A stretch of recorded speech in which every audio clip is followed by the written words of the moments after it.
5th, 2024. And I look to Savannah for a roll call.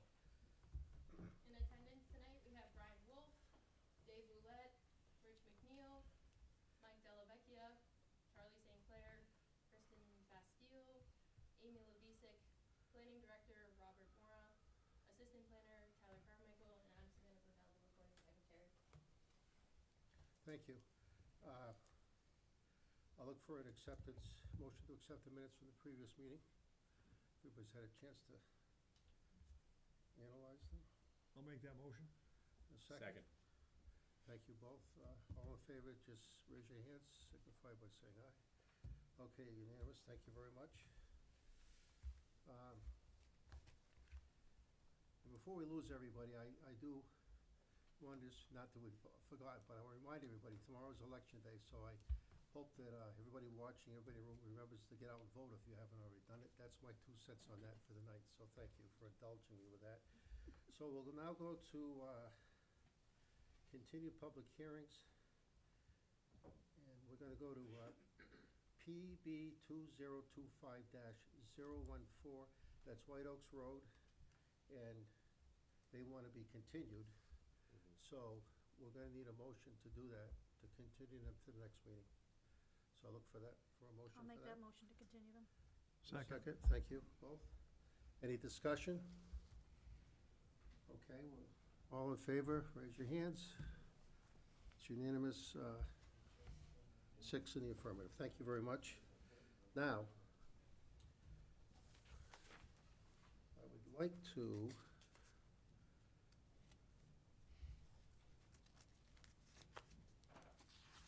to kind of flop the agenda around a little bit. If this party is here, if with the indulgence again of the board, I'd like to move 8.1, which is a conceptual, to the front of the agenda. Are they here, first of all? That's Yes. for 70s, they are here? Okay. So, would anybody like to make a motion to move that up to the front? So said. Okay, is there a second for that? Second. Okay, any discussion? Okay, all in favor, just raise your hands. That's 6 in the affirmative, thank you very much. So, this is 8.1, it's a conceptual PB 2025-024, 77 and 97 New Salem Street. The applicant is proposing to build 2 new residential apartment buildings. So if you're here, if you can come up. I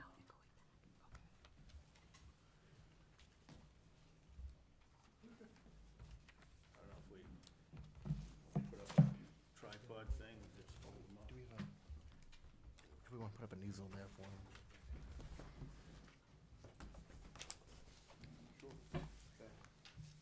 You want me to put it on that side so I can zoom in on it?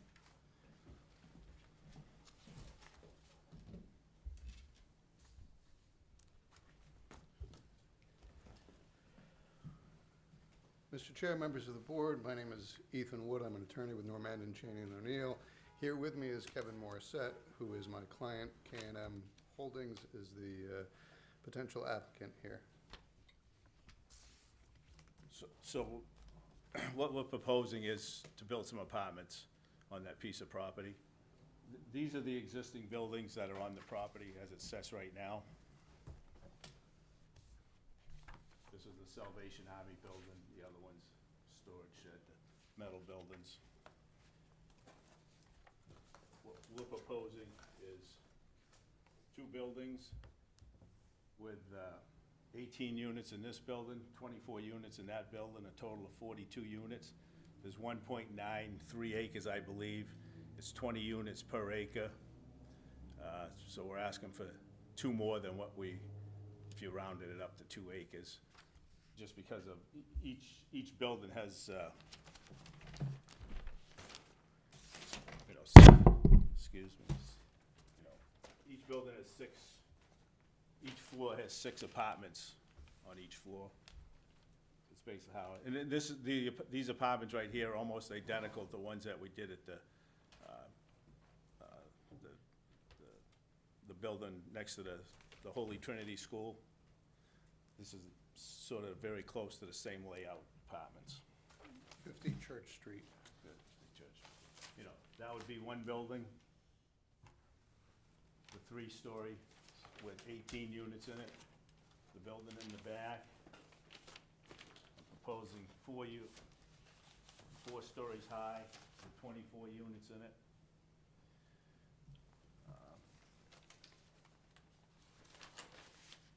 Again, going back to, we have 60 parking places, and I believe it's 1.5 per unit, but I'm under this standing that it's gonna change. Yeah, it's under the or it performance already zoning. is. Correct, under the performance zone, right. And one of the things I'm looking for tonight is whether the board supports this. 2 is that it does qualify for the performance zone. And 3 is that if it goes to the performance zone, that the boundary around the whole thing is, the setback is 5 feet. And just if I could get that feel from the board that it is performance zone, it would go under the 5-foot thing, because I'm anxious to tear these buildings down. As soon as I own the property, I'm tearing the buildings down. Salvation Army wanted to wait till after Christmas before they wanted to vacate the building. So we said yes. In the Christmas spirit, that was very nice of Christmas you. spirit. Other than that, we were supposed to do it November 1st, but that hasn't so Salvation Army wanted it, the Beans wanted it, to let the Salvation Army do it. But, what I don't want is to get into the if we don't agree that the performance thing and the 5-foot setback, I don't wanna have to say, well, I'm gonna leave this little corner of this building and this little piece of this one. I wanna just level it, clean it up, and start from scratch and have the 5-foot setback so that no matter what we do, we're working with that. You know how old those buildings are, Kevin? I don't, they go back Any idea, Rob? 20, 30s, probably some of them. Look up here. Will that go before the Heritage Commission because of the age? Rob? Depending on what the age is, it would, it might go to the Heritage Commission. Well, if they're from the 20s or 30s, they And definitely they would. definitely will. Okay. The buildings are junk. Always in the eye of the beholder, but I'm not Buildings arguing are with you on junk. that, but thank you. Okay, So, anything else? nope, I just, So let me just ask you a couple of quick questions. The Yep. outside of the building is red on your chart Yep. there. Is that gonna be brick? no. What will Vinyl it be? siding. Vinyl siding, Vinyl. yep. So if you've been past 50 Church Street, the former Holy Trinity School, the back side of it, Kevin also made in a red vinyl siding, so that it sort of blended with the brick and looked But it's similar. brick on the front. That's correct. I'll go look at that. See, I've never looked at the backside, but Yeah. these won't be on the backside. They'll be facing the And, road, y- so. you know, That's the- correct. The same thing, 111 Church Street, the main building was brick, the building that was put up out back is vinyl siding, the garages are vinyl Out siding. back, yeah. Again, these will be right up front and center, so we got a brand-new bank there that's brick, so we're trying to, Bank's probably got a little more money than, probably so. The average But they might person lend you coming in. some, I don't know. So, I have one other question here. Are those, how many apartments, will they be 1-bedroom, 2-bedroom? They're gonna be split up? each floor has 2 1-bedrooms and 4 2-bedrooms. This is a 2-bedroom, 1-bedrooms are in the middle, 2, 2, and 2. That is just gonna be consistent going right up through. Do you still own the building where the school is? No, You sold that. Is that your plan with this? everything I Eventually? have is for sale. I'm sorry? Yeah, I mean, it could be for sale. I'm sure. Yeah. Some people say, no, I'm never gonna sell it, but, No. okay, and not condos, but apartments. Apartments, yep. Okay, that's pretty much all my questions. Anybody else? Amy? Yes, please. So on the main map, you're tearing down literally everything on there. That's every garage, every piece. But it looks like you're putting what looks like what is now, the one on the left, the real skinny, yes. Is that basically the same footprint? or? No, no, it's a separate footprint.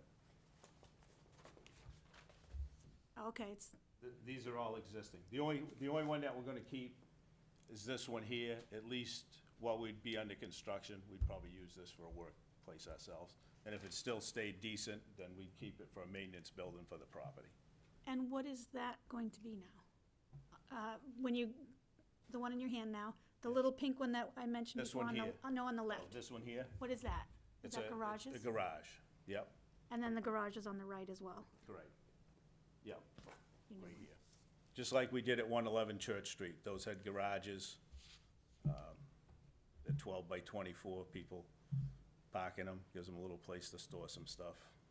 Okay. It's funny, and I'm sure I speak for a lot of people, I just never look in the back. I always see the front of the building. Yeah. You know, what's out back is out back, so unless you're on a mission to, or you live there, you're not gonna really notice that. Yeah. Is that it, Amy? That helps. All set. Thank you. I have one question, Kevin. Yeah. Those garages that you referred to, those are for tenants of those apartment buildings? Correct. If I could just add as well, he's also in the commercial core parking overlay district, so he wouldn't need to meet his parking requirements. He would what? He would not need to meet parking requirements, even if he wasn't utilizing performance zoning, because he was in that commercial core parking overlay district. So just food for thought. Well, this is all stuff that can come up later when they come back before the board. Correct. Get close to this. Well, again, I'm gonna mention the exterior of the building because it's front and center there and just throwing it out to you. You know, if you put bricks on there, Kevin, it makes the value of the building that much better too. You might be able to, Doesn't increase the rent. yeah, but I don't know how long you plan on owning the building for, so. You know, we, I would worry about that, but I have a feeling you may not be the owner for a long time, so, because you're a smart business person, so I'm just throwing that out there, kid. you know, But I think, does anybody have any issues? I got just one question. I'm looking at snow storage. Is that a fairly level lot as far as, I'm just thinking if you got a snow storage and runoff into somebody else's yard? the lot is very flat, the whole lot. That's it, gentlemen? That's all, unless you have other questions for us.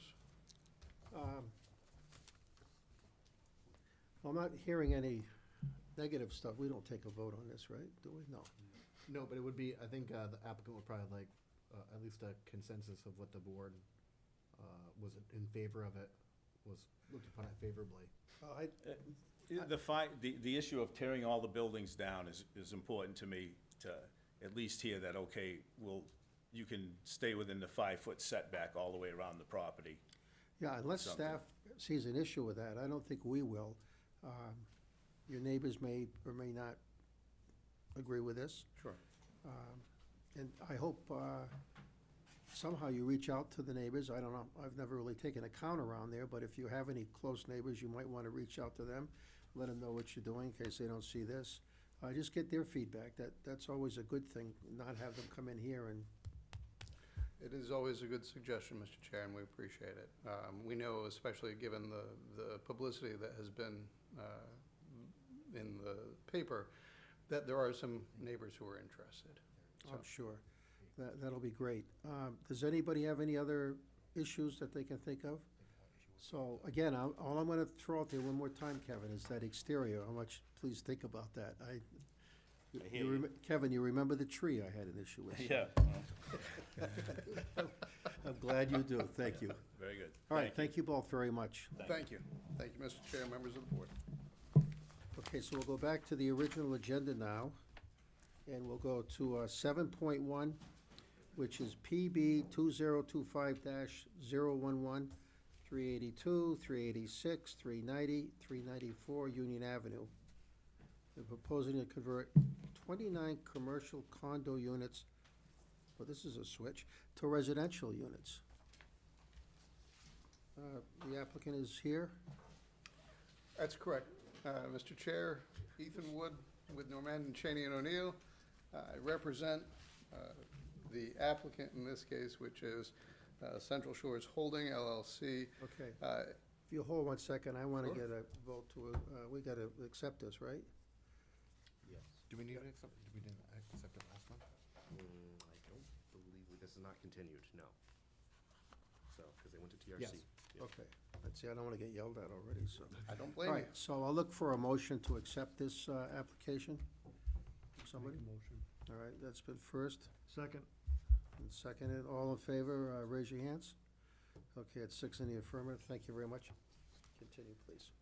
Thank you very much, Mr. Chair. Again, Ethan Wood, representing the applicant. Here with me is Kurt Brungart, who's the principal of the applicant, as well as Frank Yerkes, who's the surveyor who's worked on it.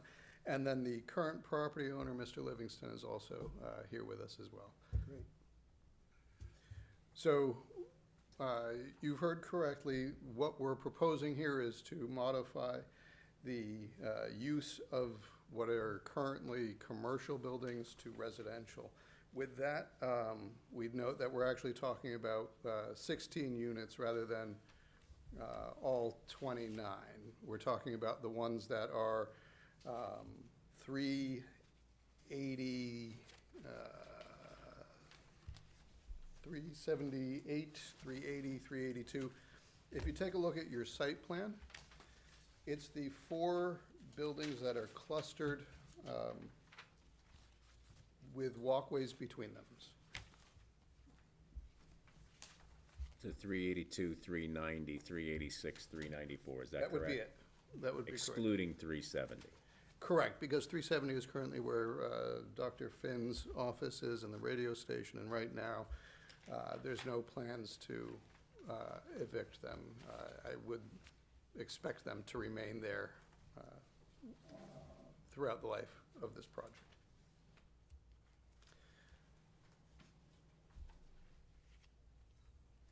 So with regard to this, the 4 buildings, there will be some work done on the exterior of them, some work done on the roofs, and then some changes to the interior in order to accommodate residential units there. I'd note that we have received a variance with regard to 2 of the buildings as far as having total square footage of under 1,000 square feet in the buildings.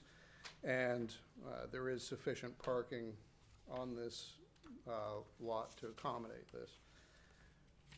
In addition, we are requesting a waiver, and that waiver is specifically with regard to the impact fees. I believe you have a memo from my office with regard to it. The specific article of Chapter 235, which is 235-22.1 to 12, deals with impact fees permitting 80%, with the proposed development changing to residential. And so that is what we're requesting as far as waivers go. And we note in that memo the criteria for this board to grant a waiver, so I'm happy to speak about that if you have any questions. But we believe that the proposed change meets the spirit of the ordinance. With regard to the actual plan itself, if you'd like to discuss things other than the waiver, I'm happy to bring Frank up. He can talk a little bit more That'd be about a good idea. lighting and whatnot. So, Frank? They have questions about lighting, et cetera? I mean, again, for the most part, the buildings and the property will stay as it is. But What, you have, are all the units occupied now? no, in fact, a majority of these 4 buildings are actually vacant. So how many are occupied? I think there are 4 or 5 total. That's about right. 4 or 5 out of the existing 12 or 13 units. So will those tenants be asked to leave, or will they just live out their leases? Or It's my their understanding needs? that some of them have already vacated, but I can't Yeah, actually I speak can to answer that. that. So we've talked to all the existing tenants, and we're gonna honor the leases that they have. And they'll either stay throughout the end of their lease, or we were in conversation about potentially move them to other units. So the building that the radio station is in, the Democrats' office is there. That is, we're not changing the use there. So there's 2 apartments upstairs, and then what will eventually be 6 commercial units. They're not all built out and habitable yet, but many of them are. So we may move some people into that building as a way to honor their lease, but put them in a new space so we can finish the conversion to residential in the others. And I didn't see it in my paperwork here, but, 1 bedrooms, 2 bedrooms, 3 bedrooms? Primarily 2 and 3 bedroom. So good for families then, potentially. Small families, yeah. If you say 2 or 3 bedrooms, I don't know, you could probably do, well, people do what they do, but, you know, we are expecting that there'll be some families there. Okay, any other questions for anybody? Will these be market value for the rents? These will be market value units, yeah. The numbers don't work any other way. The cost of converting from retail/office to residential, when you look at adding bathrooms and kitchens, it's just really expensive. And the conditions of the units, many of them are rough. The roofs are rough, the exteriors are rough, so we'll be putting in about $1.8 million in renovation for 4 buildings plus half of the radio station building.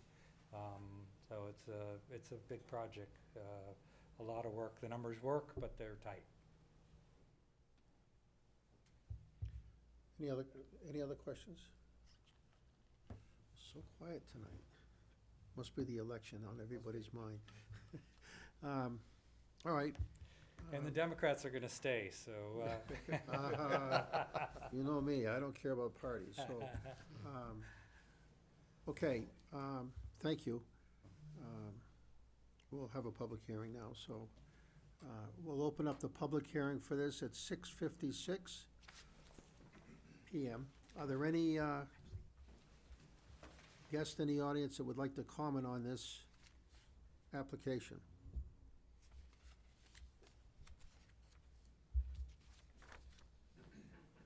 Oh, good, we got somebody. I was gonna. Hi, if you could just give your name and address? Yeah, Ruben Bassett. I am a commercial agent with Keller Williams, and I represent Mr. Livingston in the sale of these properties. So we're excited about this project. We think it's the best use for these units the way they are. You know, we've marketed it, you know, out there broadly, and this was kept coming back again and again as the best use. We think this is a really good group that is looking to do this, and they want to do it well. We think that it's needed in town here, and yeah, so we support it and are excited to see, you know, what Dave had started back in the 80s as a really nice association, get, you know, some life put back into it and get it up and improve, so, yeah. Well, Ruben, I can tell you, I don't get excited about much anymore, but I'm very pleased. I agree with you. I think this is good, and any housing we can get in the city, be whatever it is, and I suspect this will be well done. I concur with you, Yeah. 100%. Good. Any Thanks, guys. questions for anybody? Okay. Thank you very much, Ruben. Is there anybody else in our audience that would like to comment on this application? Okay, seeing none, we'll close the public hearing at 6:58:30. So now we'll go to staff. So I'll go over our findings of fact. The application is complete and consistent with state and city land use regulations. The application and site plans were reviewed by the Technical Review Committee at its September 17th meeting. Their comments have been incorporated into our recommended conditions of approval, and the application did receive a variance from the Zoning Board of Adjustment on October 21st. Our recommended conditions are as followed. Pre-construction requirements.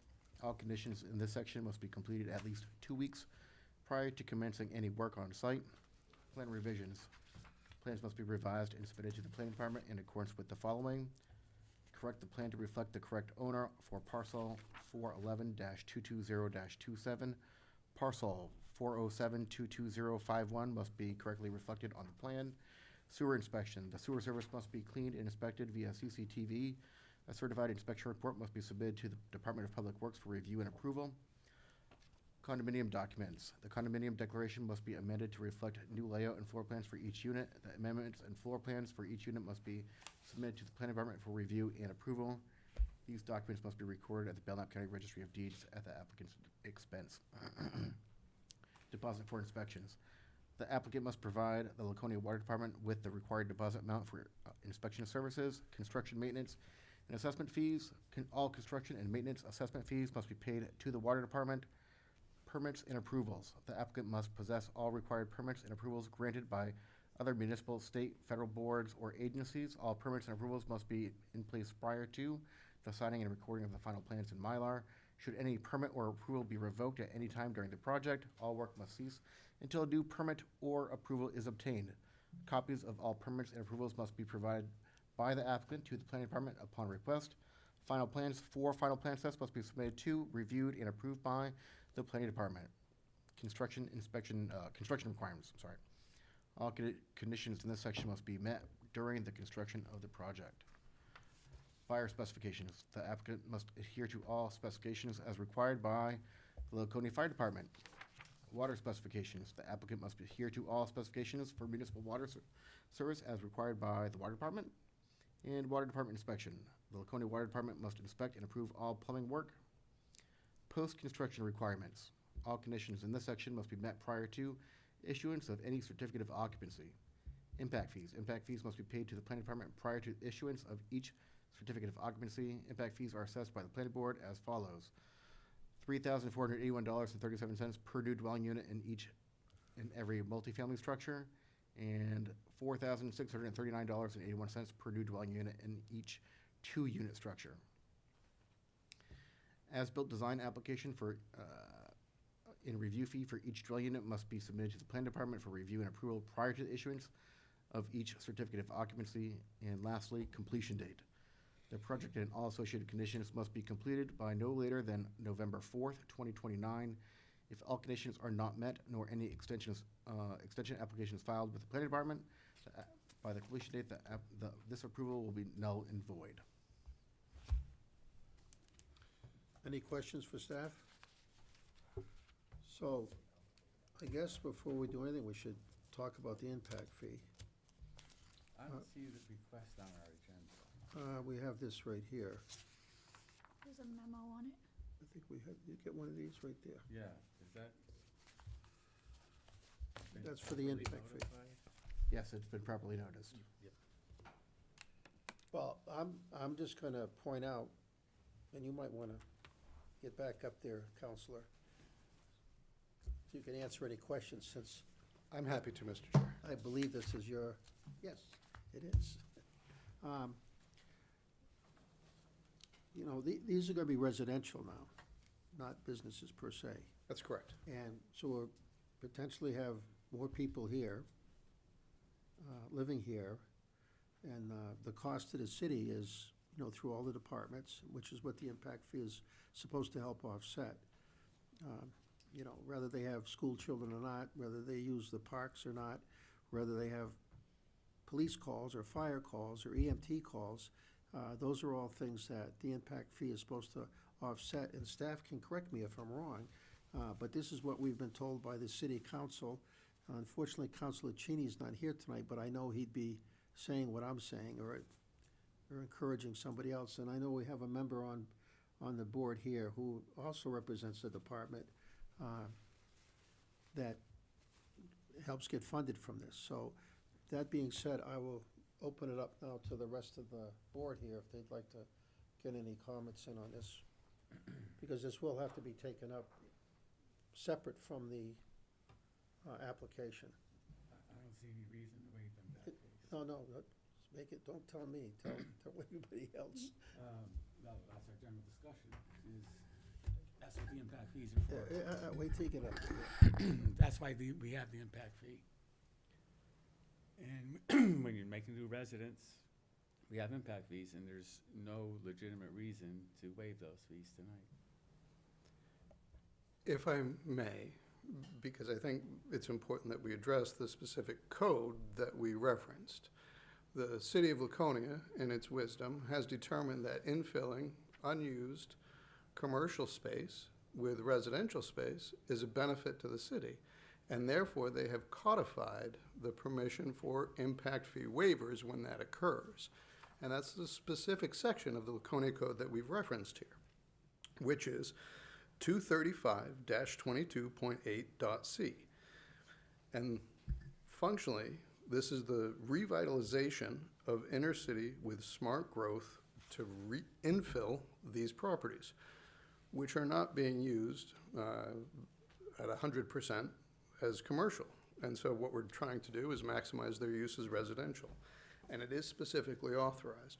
Now, with regard to that, there are specific criteria that the board needs to consider, and the board needs to address this as a waiver. But this waiver is in your ordinance, and it is specifically something that the city has determined is something they are interested in granting waivers for. Rob, if we deny this, do they take this to the city council? No, this is a function of the planning board. I know that is. But we've had stuff go from, seems to me we've had stuff in the past, over the years, go to the city council if we approved or denied something. Am I wrong in that? In this case, it would not go to, they could not go to city council for a waiver for this. And the last discussion at city council about impact fees, you must have been there for that. Because for a while there, we were reducing impact fees, and then we had some discussion from the council on that. Certainly you must remember that. There has been discussion at city council, which is why we're doing a new impact fee study. Impact fee study. Yes. Mr. Chair, if I may clarify a question that you asked staff. With regard to this, were you to deny the impact fee, that would be a decision for my client to make with regard to whether or not he wanted to appeal that decision to the Housing Appeals Board or to the Superior Court. Okay, that works. As long as there's a. There's an avenue of appeal. Okay. Yeah, question. We're not, well, I was gonna say something, but I'll save it for later. Yeah, go ahead. If I understood you, and maybe I misunderstood you. Sure. I thought that the waiver was if there was commercial property that was vacant or unused commercial property. Am I wrong in? No, I think you're correct, that there is unused commercial property, and that's really what we're talking about here, so. Didn't we have a discussion earlier about some of the property being vacated or leases people being relocated as a result of, so that this could go through? So I guess I'm kind of somewhat confused as far as, is the property, are these units vacant or are they currently being used? And if, my opinion would be if they're currently being used, how does this apply? Well, they're about 75% vacant. So as we noted earlier, of the 4 buildings there, they're not heavily used. There are a couple of tenants there currently, and my client is certainly trying to accommodate the conversion of this space from commercial to residential, and therefore offering leases for those tenants into another building that's going to remain commercial. Okay. With that said, he's certainly trying to make all of these 4 buildings residential, or at least almost all of these 4 buildings residential. But you're looking for the impact fees to be waived on the entire project, is that correct? That is correct. Okay. By all means. Would you mind if I spoke to that specific Please. piece? So there's 4 buildings that are under the, trying to be converted. 2 of those are completely vacant. 1 of those has 1 small tenant, and the other one has 2 small tenants, who most of the current tenants are what we would consider under market value for commercial. We don't believe that those tenants, the buildings would not be sustainable going forward with just the current occupants in there. So we think that this is exactly the purpose of, like Attorney Wood said, this is the purpose of looking to reduce this, is to encourage development of underutilized or unoccupied space in order to allow developers to incentivize them to come in and not be hit. I mean, I think if you do the math on this, it's what, $75,000 or something in impact fees. So How much, Ruben? I believe it's around $75,000. It's like For all 57,000, okay, 57,000.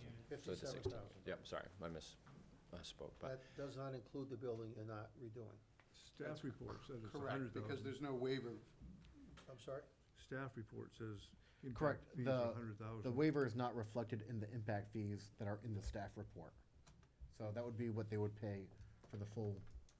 So it's 100,000? So, well, if I may, your staff report talks about 29 units. Right. We're talking about 16. 16. Yep, So so, the other 13 units are remaining commercial. There's no So- impact fee because there is no Correct. conversion.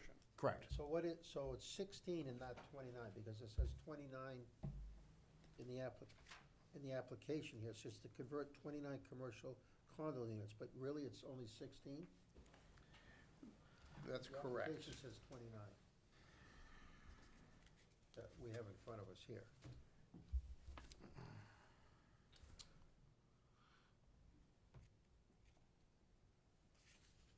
And the amount you had for the 16 was 57,000?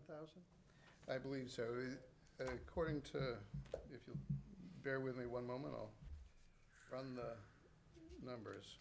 So your impact fees are right now 3,481.37 per new dwelling in every multifamily structure.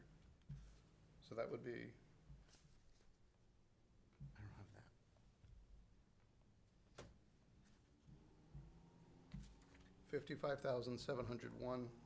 $55,701.92. It's 55,000, 55,701. 55,701. What's that? And what we're looking for is the 80% waiver of that. 80%. That's correct, So because what's that's the what's, total come out then?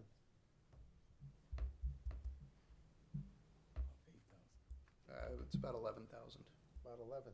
Yep. So you're willing to pay 11,000 versus the 30, Versus the 55,000. versus the 55,000. Thank you. Correct. Yes. I got a question for the staff. It wasn't that long ago, correct me if I'm wrong, that we had somebody come in front of us for an 80% and we agreed on a less number. Is that correct? Yeah, we That, could. that is, we did do that. We negotiated Um, that. It was on a development that went up further on Union Ave, Mhm. just past the Chevrolet dealership on the opposite side of the road. We've done it more than once. Not so much recently, but going back. Going back, we used to do it a little more. But again, not so much recently. Amy, do you have any comments you'd like to make? Did you, Go ahead. did you have something else? No, so you are correct, you can go the 80%, or you could do somewhere in between if the board wasn't happy at the 80%. But I do want to point out, as Attorney Wood did point out, that it meets the exact definition of the zoning ordinance that, for infill redevelopment. We get that. I think we all get it. So, I mean, I wish there was a city council here tonight, but there's not. What is the pleasure of the board on this? You can leave it like it is, you could deny it, you can, I like Rick's idea of a lesser number, not completely denying the waiver, but also not changing it up to 80%. do you have an amount in mind, somebody? I feel as though I probably shouldn't throw out a number, only because I do get some of that money, so I don't think it's fair Well, for you me don't to get do it that. personally. But my department does, so I don't think it's fair for me to throw out a number. Jeez. Thought you had some. You know, if we took, we took 1,500 off for each one, that brings it down into the 30-something range. I'm just not clear, Mr. Chair, where you're coming up with that number. I'm trying to make it Per with a unit, figure. I think he's saying. I don't think the board is in favor of doing the 80%. Okay. I could be wrong, and I would like somebody to correct me if I I would am agree wrong. with that statement. That's, I'm sorry? I would agree that I do not feel comfortable going with the 80%. Okay. So, does everybody else feel like that? Do you feel like that? When you mentioned that it's the exact definition, so that's when you, the waiver? Yes, so they meet the, what we call the inner city revitalization and smart growth policy as infill redevelopment. They met the 80%. That's what it says is up to 80%. Up to 80%. Okay, because I was gonna say, if it states that, I didn't understand where the, But it's up to. so- up to, okay.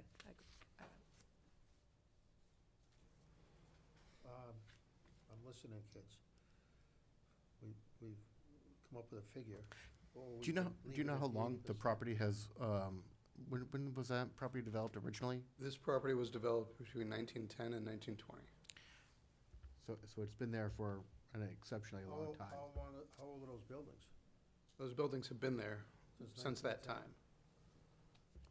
Seems to me when I was in high school, I don't remember them being there. I used to pay attention. They came from across the street. Huh? They were across the street. I'm aware of that, and I used to look across the street when I was in high school, so I'm not, I just don't remember them. Mr. Chair, my understanding is they were moved in the 1980s. I'm All but, being corrected here. all but two of them. So The in the buildings- 80s, Mr. Livingston had the vision to develop the property. I believe 3 of the buildings were moved, some back from the street, 1 from across the street, and 2 stay where they were then. Okay, so that's right, So- because it didn't look like that when I was in school, so that would account for Yeah. my That's why. not so hazy memory. Okay. Again, I look to the board here for a motion. We can sit here all night and just look at this, but we have to come up with something. So, Mr. Chair, if I may, I would note, the things the impact fees are supposed to cover are city services that aren't currently servicing the property, right? Well, technically, they all are serving. I mean, if somebody gets sick there, they're gonna call the fire department or EMT. Well, but we're talking sewer, we're talking, police, fire, all of those currently service the property. We're also correct. talking library and parks and Well, roads. But again, all of those currently service the property. The only thing that's not currently servicing the property are the schools. Well, you're right, although I would think that a normal thinking person would think that residents would probably potentially use those services more than somebody just coming into work. Granted, you're right, but, somebody that's there permanently with or without family members are gonna put more of a strain on the city. Mr. That's Chair, just the way I'm looking at it. can you speak into your mic, please? Oh, geez, I'm yelling at everybody else about that. Thank you. So I don't think I have to repeat that, but No. I just think that, I get it, we're dotting the i's here, but I really think that you're gonna have more use with permanent residents there. Go ahead. Can you give us, since there's a discrepancy between the 29 and the 16, of Sure. the 16 units, how many bedrooms, 4, 3, 2? I don't have that number off the top of my head. Do you have it with you, Kurt? They're primarily 2 and 3 bedroom. We're still working with the architect to figure out the exact layouts for each one. But it's So 2 and 3 not, bedroom. not determined yet. We have rough numbers. I could look those up for you if you want, but they're not set in stone until we get architectural drawings when we submit for permits. The point trying to get to the number of Sure. inhabitants we'll have, given the number of apartments and the size, how many bedrooms and so on. Well, it's like, I think the applicant stated earlier, or maybe it was the other application, but you never know how many people you're gonna have. Right, you don't, but you know how many apartments are going and how many bedrooms are there. What's the potential? So Sky's the limit. you have 4 apartments per building, right? Except for the Edward Jones building, the bottom may stay commercial. We have somebody who's interested in that now. So it's somewhere between 14 and 16 units in 4 buildings. There's already 2 residential units in the radio station building, where Dr. Finn is, and. That's not part of the equation. Not part of the Correct. equation. We're not changing the use of that building at all.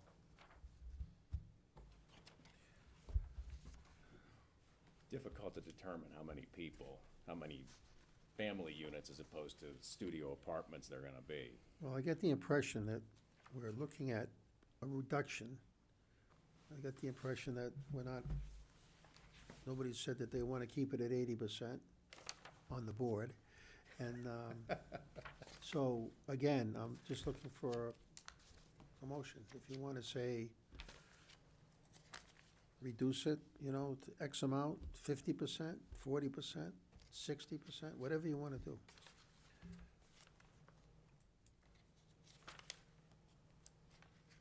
I'll make a motion Okay, what's your motion?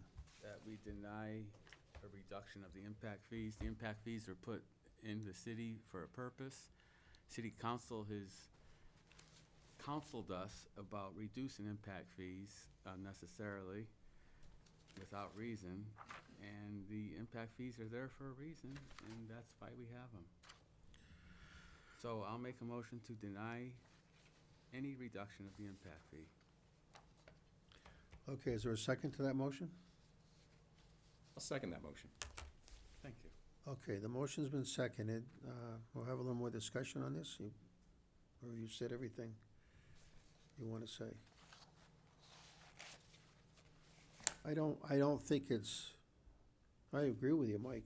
Although at the same time, I don't know if it's unreasonable to maybe reduce it to some point, but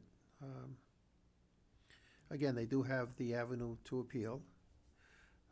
They have a qualified attorney to lead the charge, if need be. I always am loath to sue the city. Right. They're spending $1.8 million. 50,000 is easily. Definitely not a developer, Mike. I can understand the position, but as my client noted, the numbers here are tight for what it is. And what we're trying to do is make these buildings look better on the outside and then serve a more useful purpose, all in accordance with the ordinance. Which it says up to 80%. It's not fixed at 80%, it's up to 80%. I want to remind everybody, including the applicants. All right, well, any other commentary on this discussion, on this motion? Okay, all in favor of denying the waiver on the impact fees? Raise your hand, please. Okay, 2 are in favor, all opposed? So it fails on a 4-2 vote. Okay, thank you. So we're back now to, what are we gonna do with what we have here? We can approve it totally, or we can, if you come up with a different How figure. about we meet in the middle at 40? I would agree with that. So right now it's at 55,701. And what was that motion, or that, 40%. how much? Lower it by 40%. Thanks for nothing. What's I'm that not- amount? I'm You teasing didn't you. ask me about What- math. I The just total gave amount you a would be number. $33,421.15. 33,000? $33,421.15. And that's if it was lowered to 40%. Correct. Thank you. That's a 40% waiver, right? Correct. Yeah. So you'd pay 60% of the fee. So that would come out, Pay 60, 40% off, pay 60. is 40% that right? off. so again, that total, according to Rob's figures, would be $33,421.15. Is that what you've got too? Yes, I rounded, so my numbers are off by $1, but yes. It seems, based on the discussion to me, that it's somewhat arbitrary, right? So I understand the idea that the impact fees are here for a reason, but the option to have them reduced is here for a reason, and I understand it says up to, and I'm all for a discussion about saying, what is the reasoning behind the cost and coming up with a percentage. But in observation of this discussion, it feels somewhat arbitrary that it's just, well, we don't want to do 80, but we're just throwing numbers out there. Well, we Based are. on, You- based on what, though? Well, basing on trying to get something that the applicant feels is more reasonable than the initial amount. You can say it's arbitrary, but right now, I mean, the put impact yourself fee is set by the city. set by the city with this exact motivation in reducing it. Right. So up to why have it up- here? Up to 80%. But why have it at all? Well, The that's- reason we have it. So as a developer, you come in and you say, oh, this is an incentive in order to do this. And we come before the board and the board says, It's an incentive to do what? Develop? to convert underutilized or unoccupied space, Well, certainly, well, which I think we all can agree that this qualifies as that. I get that, Ruben, but I would think that the developers, and I'm not speaking for these developers in particular, but a developer's gonna look at all the expenses, and they're gonna say, okay, this is what we're gonna do to develop this thing. We got these pesky impact fees. We've got this pesky city ordinance. We got pesky sidewalks for some people. These are all things they're gonna have to take into consideration, and I get that, and I get that they can come before the board and ask, under certain circumstances, for a waiver up to 80%. And I get what you're saying about arbitrary. I can't agree with you more.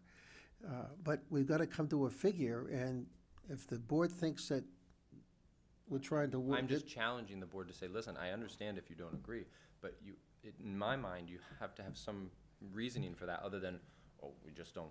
No, I don't think like the it. reasoning is that it makes it maybe more economically reasonable to the applicant that it's not what the original figure was, and they're trying to make it more palatable. May I suggest, Mr. Chair, that we waive all of the impact fees other than the school portion? I believe the school portion is roughly 50%. 50% instead of the 80%. Correct. So 50% instead of 40%. Correct, because then you are not making an arbitrary and capricious decision. You are making a decision that's based on the use and on the potential impact. This is why you get the big bucks. I wish that were true. I would suggest that it's not an arbitrary decision, sir. gotta We take know care of the first roughly what you want to do. We don't know exactly the configuration of the apartments. And our due diligence is to help development of our city and to protect our schools, our parks, our police, our fire, and to make sure that people who live there are protected. If it was clear exactly how many units and how many apartments would have bedrooms and how many there would be, perhaps it would be less arbitrary, but in the interest of protecting our city, I think that's the stance you're seeing, sir.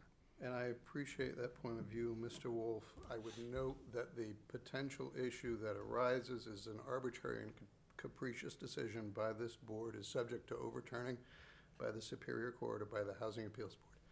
And while that's not our preferred goal, I noted that there is an out on that. And now, the board may not like that out, but that is an out, and we It acknowledge. is, and that's not a free out either. I mean, and you can go back and forth with fees and all that stuff, but that's a long road too. Obviously, the best solution is gonna be to work it out right now. I So- concur. Thank you. So there was 40%, I feel like we're bartering at the antique center. So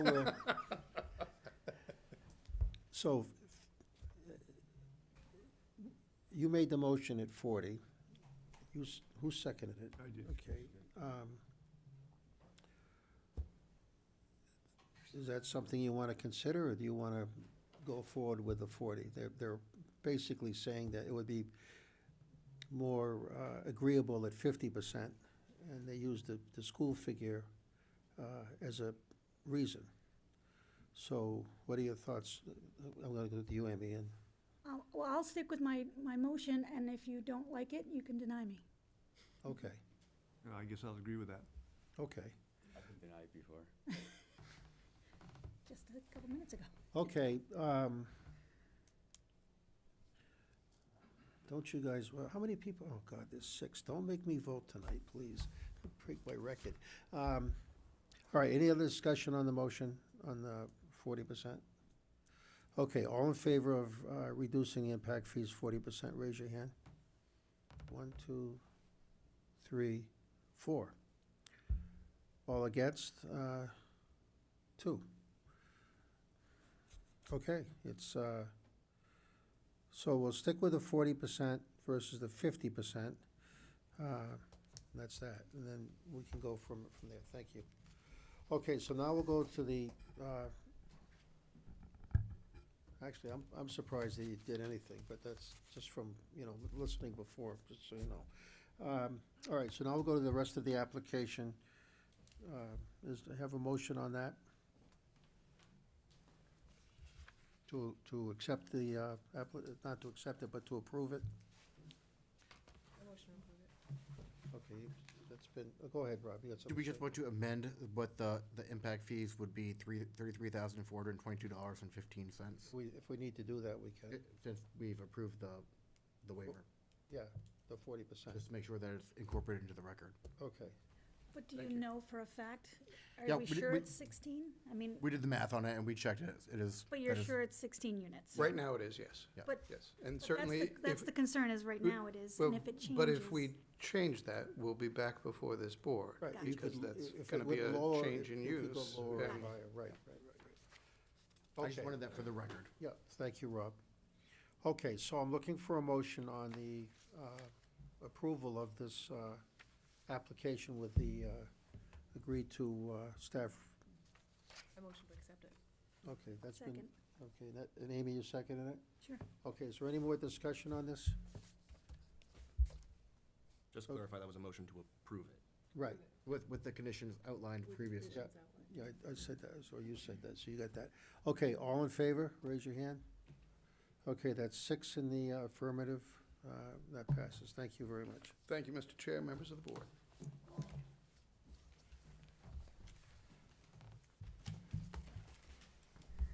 Okay, so the next one is 7.2, that's PB 2025-018, 35-71 Winnisquam Ave. The applicant is proposing to extend their completion date to May of 2025.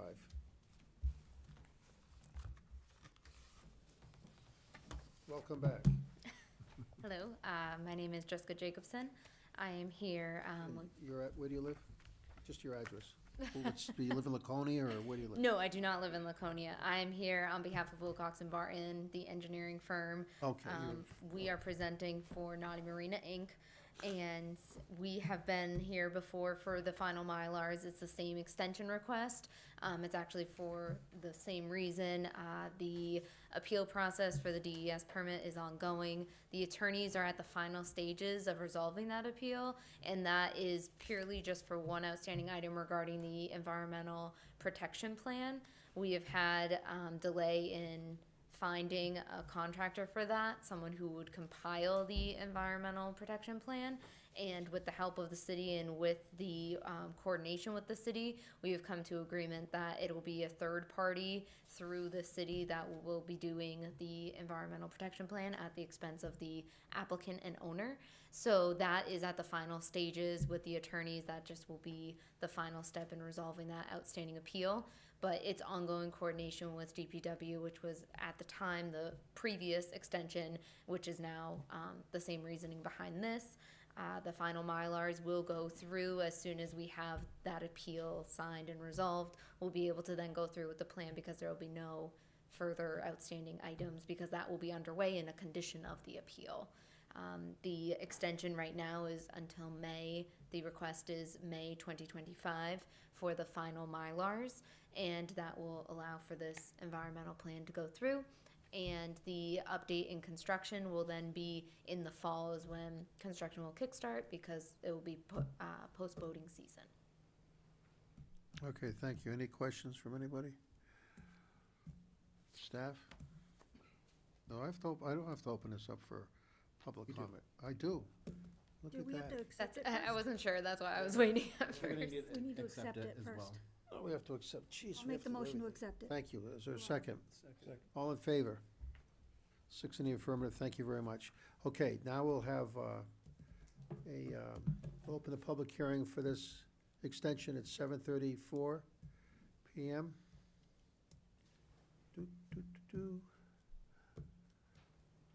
Seeing none, we'll close the public application, or discussion at 7:34:43. Thank you very much. Okay. Come on back up. Sorry. Just wanted to make sure. No discussion from anybody? Staff? The application is complete and consistent with city and state land use regulations. And the application and site plans were previously approved by planning board at its March 7th, 2023 meeting. Our recommended conditions of approval are amend the prior completion date to reflect May 30, 2025, and all conditions from the March 7th, 2023 approval apply. Do you mind if I just interject? It will be for completion of the final Mylars for May Yes. of 2025. Correct. And then the project completion, like the construction, would be then pushed as well as a result. Correct. Yeah, okay, I just want to make sure with the completion. Any idea when that would be?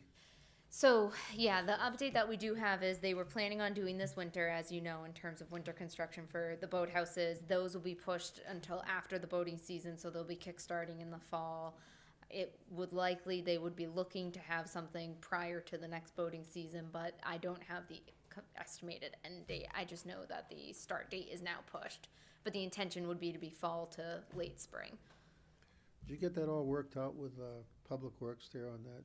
That's what they're. That's the one outstanding item. So we have all plan items resolved. Those are all through the third-party reviewer. One of the third-party review comments was to have an environmental protection plan. That's what outside of that's the on. plan, and that's what we're working with DPW on.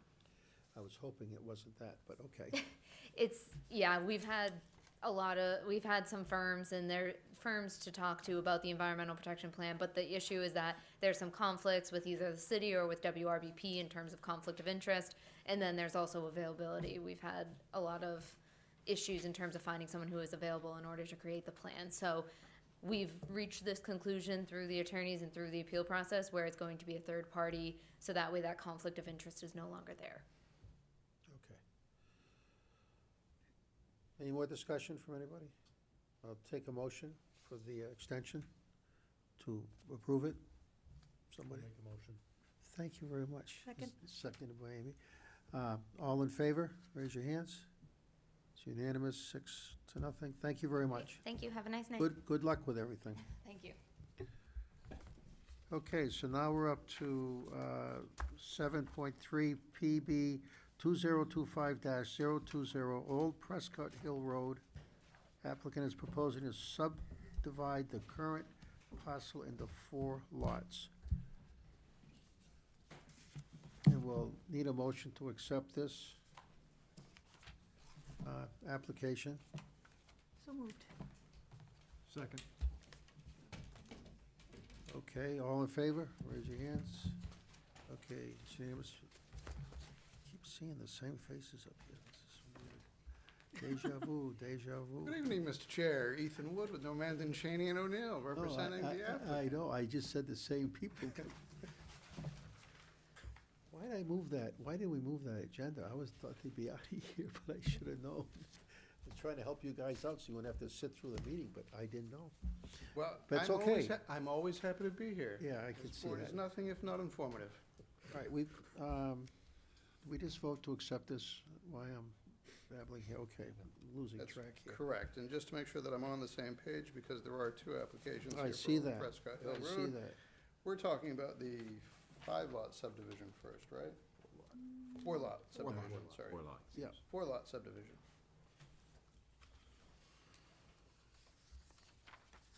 Go Okay. ahead. Thank you very much, Mr. Chair. What you have here is the proposed subdivision. What exists currently right now is an open field. The zoning in this area has recently changed. The zoning does permit denser,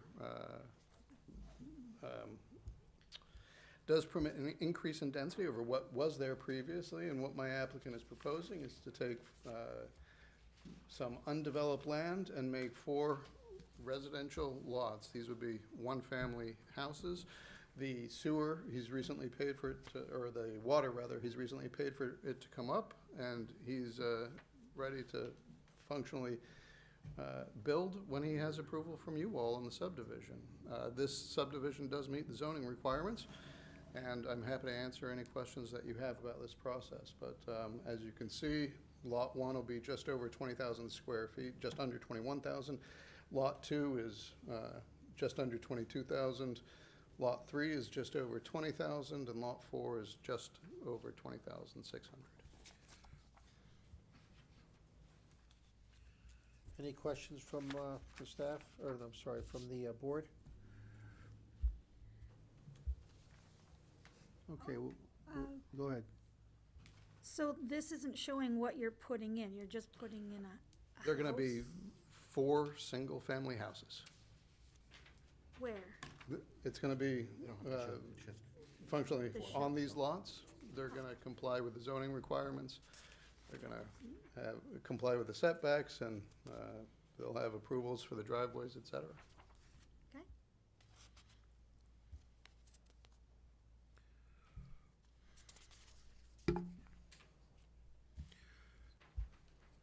Any other questions? Okay, we'll close this now and open up a public commentary at 7:40. Is there anybody here from the public that would like to discuss this application? Come on up. Peter Derby from Briarcrest. I'm on the board of directors there. We just received notification that this was taking place. We had no idea. But we're concerned about the proximity to the existing houses that are there, how close these houses appear to be going to be built. We've never seen any plans. We have no idea what's been going on that's why I came here tonight. But we're upset with how close they are to some of the existing structures at Briarcrest. Well, let me go back just a minute. You just got notice of this, or Yeah, we just got a notice when you say you just got it, like of yesterday? Halloween. Halloween, so five days ago, 6 Yeah. days ago? Does that sound right? We're in a butter. I don't know when any notices were sent out, but we never saw one. 10/25 is when notices were sent out. Can't we do better than that? Just- We meet the RSA requirement. Oh, here we go. I get that, but, you know, would it hurt to mail them out like a week earlier than that if we know this has come up, or is it that we don't know these applications How are in? planning board works, it's very complicated when you look at the whole timetable of a schedule. We have a certain date of when applications are submitted, and then we have a legal requirement of how long it takes us to get them to planning board, and then they need to follow the whole approval process. So they don't go to TRC until after we've had the application for so long to review, and then it's at the recommendation of that board when it goes to planning board. And once that happens, then we send out the notice requirement, because it meets the legal requirement for the timeline to notice everything. So, Would it hurt to mail them out earlier, while these other people look at them, just to give them a heads up?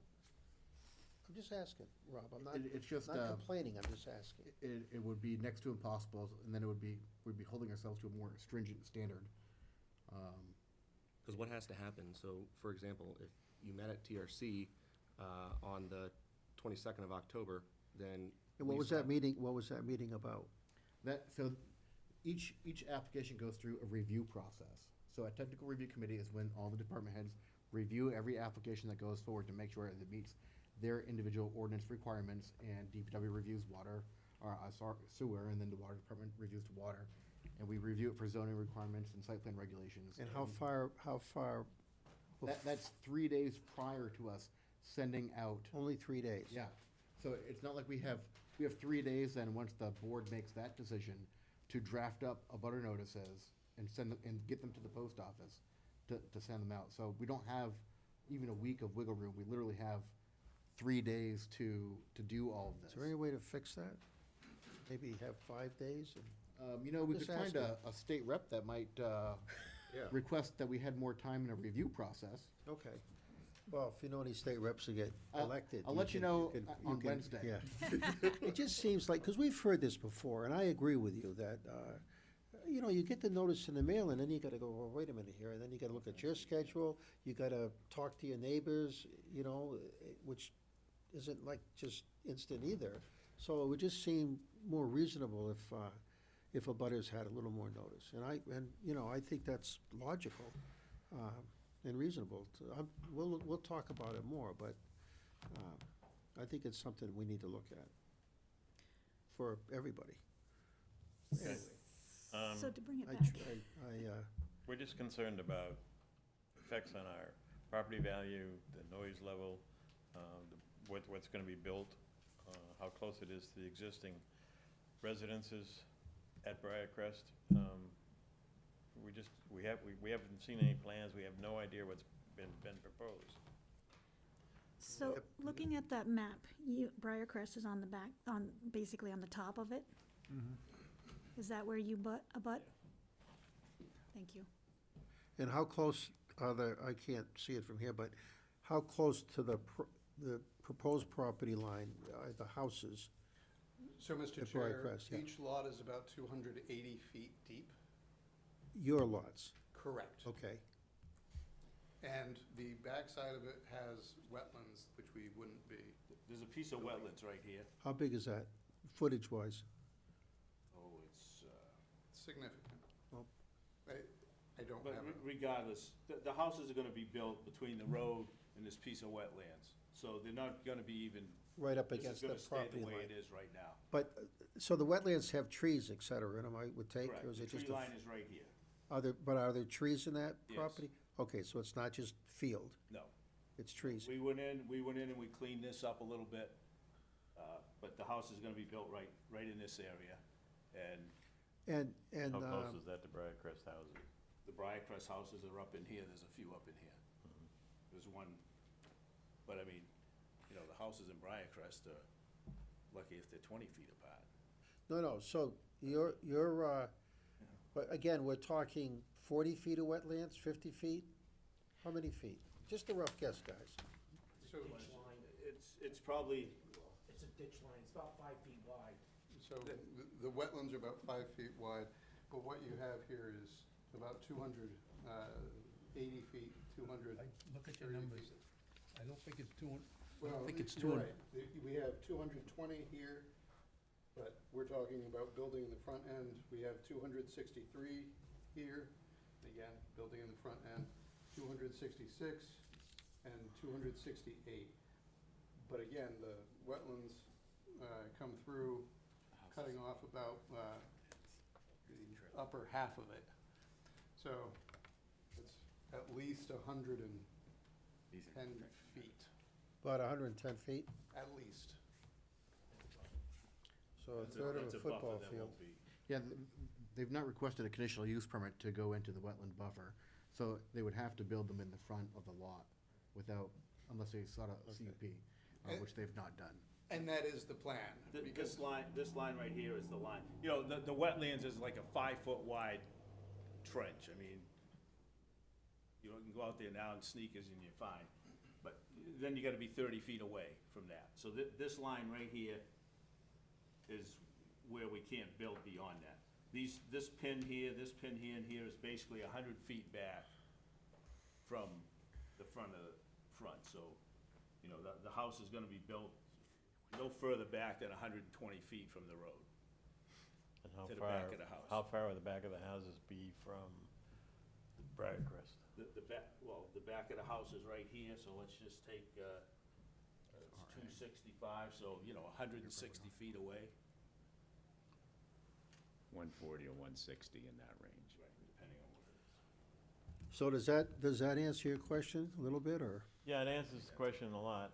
It's a Any chance of substantial getting a copy of this that I can present to the other members of the board, Absolutely. please? Yep. Appreciate it. Will there be any type of, will there be any type of fencing or anything like that? Okay. I mean, before the leaves fell, you couldn't even see through it. And, you know, it's the same view for them coming back, they Yep. can't see. Okay. Will there be trees left between here and What you here? see right now is the way it's gonna be. Nothing's I haven't changed. seen the last few days. Well, we haven't done anything in a couple of weeks out there. We got this here, so anything from the wetlands to the back is staying just the way it is. Okay. That area, we gotta stay out of right there. There's no advantage to, I'd like to get a copy of that to present Absolutely. to the rest of the board, Yep. because we've got members Yep. concerned and residences concerned. Okay. Thank you. Thank you for coming in, and I'm sure they're gonna reach out to you as construction goes along, like all good neighbors will do, and if you have any concerns, you can either maybe have contact with them or reach the department downstairs and go back and forth. Thank you. Anybody else in the public would like to come on up? Thank you. If you just state your name and address. Good evening, my name is David Emerson. I'm owner and operator of Emerson Aviation here at the Laconia Airport, but I live in Meredith. Thank you. I represent Miss Anna Stone, who's also a butter of this project. And again, I would verify that she only got notified about this last week as well. But she first heard about it when Mr. Morissette showed up on the site and told her they were gonna cut all the trees on the north side of the property line. So right now, there's absolutely zero privacy to her house. Can you show her house on there? Right in here, she owns this property here, Okay. and this line here is, they clear cut this area. That doesn't make it, I don't want to speak for them, but they just told us they're not going to touch any, whoops, darn. They just told us they're not going to touch anything in the back. Well, it's been already cut, so. That's a side boundary. This is the back boundary. Okay, so you cut the, Side boundary we've cut, so you cut the trees in the back along the side? right in here again. From the Right in there, left but, hands right there, but to the not road. further back? Not. Not in the back. Okay. From the wetlands buffer. Right, so that's about 2/3 of the property line. So her concern is obviously is the privacy, and she's looking to have something placed on the site plan to show that there's going to be a new buffer, natural buffer. We don't want something that we have to maintain like a fence or something, but a natural buffer that will be to separate the two. What would be a natural buffer? that Well, would- like, some of those hues you see, the tree hues, that grow anywheres from 8 to 12 feet, some evergreens that kind of, do their own thing there, Okay, so that, Something to just to break it natural up again, buffer. because right now, when that first house is built on that side, they're looking right into her backyard. how far away is her house from the property line? It's a setback at a minimum of 15 feet, That's it? I believe so, yeah. It's very close. That is very close. It's a little more than 15. Okay. So- Is anything else? No, that's what we were hoping to convey to the board tonight. Well, I think that's reasonable. Excuse me, sir? Yep, go ahead. She had a question on the stone wall? She did, but the stone wall doesn't really impact, and really, the stone wall isn't really a stone wall. I think back when this field was clear, they just bulldozed and rolled the rocks down to the property line, and they're all screwing around. There's not, and I don't believe there was any talk about rebuilding it or moving it. The stone wall is clearly on my property by 8 or 10 feet. Right. I was, and I knocked on the door and told her the trees were coming down. They're big, they're dangerous, they needed to come down. Okay, so you had contact with her? I had contact with her several times. I met her out there. We looked at the situation. Nobody likes to find out that they don't own the trees. I had it surveyed, I had it clearly marked, and I did that because I didn't want to hassle. And, I've been on both sides of the coin, having something happen. I try to be, but these things are big, they're oaks. And up in the front right here, I should have taken more down, but I didn't because she didn't want them. But they're clearly on my property. They're big. Some of them were dangerous, and they needed to come down. And I had one chance to do it before a house gets in there, to do it with the proper equipment so it was safe versus trying to go in later at 4 times the cost with a crane to take one tree down. And I did talk to her about, I was willing to scoot the wall out so it's more on the property line. And the problem is with her lot and my lot is there's probably a 6-foot difference in height. So at the lot line, I'm 6 feet higher than her. But I can't change her, topography. Right, I think she's just looking for some privacy to be returned. With the trees? For some, Bushes. right, exactly. I think that's reasonable. All right, any other questions? Thank you. Anybody else in the audience who would like to comment on this application? Okay, seeing none, we'll close the public hearing at 7:54. Okay, any other questions for the I just- applicant? We received an email We received an email from, that was sent to the planning board from one of the abutters, Mr. Dearborn. And he stated some of the things that we've heard, that large amount of trees cut, and the email described cellar holes being dug. So I would ask Kevin, has there been any cellar holes dug or any type of excavation? Not on this subdivision. Okay. And we had an email about driveways. That was the same email about the number of driveways coming onto the road, yes. There's two subdivision applications tonight for this same road. There's one for 4 and there's one for 5. Same road, though? Same road. So So that email is in regard to the total number of driveways that are being proposed from both the subdivisions. How many driveways will that be, you know? Well, there's 9, there'll be 9 lots total. So 9 So There'll driveways. be 9 driveways. Okay. And they're concerned with that? Yes. And I just want to, just to remind the board, so back in April, we rezoned Old Prescott Hill Road to residential apartment because the city was building out all brand-new infrastructure and running water and sewer. And it was outlined in the master plan that this was consistent with what the direction we were going in this neighborhood. Right. With a higher density use. I believe, Kevin, you were here for that? Yes. I remember. Okay. So this has been highlighted in the master plan of what we were doing. It's gone through every process to rezone it, and this is the result of, So the 9 driveways are 9 vehicles or 18, I mean, it's not, it's the regular road there. yep, and they've just repaved the road. They have proper frontage. Yep, they meet all, DPW reviewed it. they meet all of the dimensional requirements. DPW reviewed it. There was no issues with any of it. It meets all of our zoning requirements. Okay.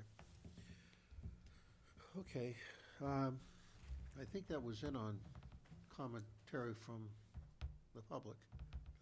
Thank you for bringing that up. Okay, any other last questions here? All right, so we'll go to staff now.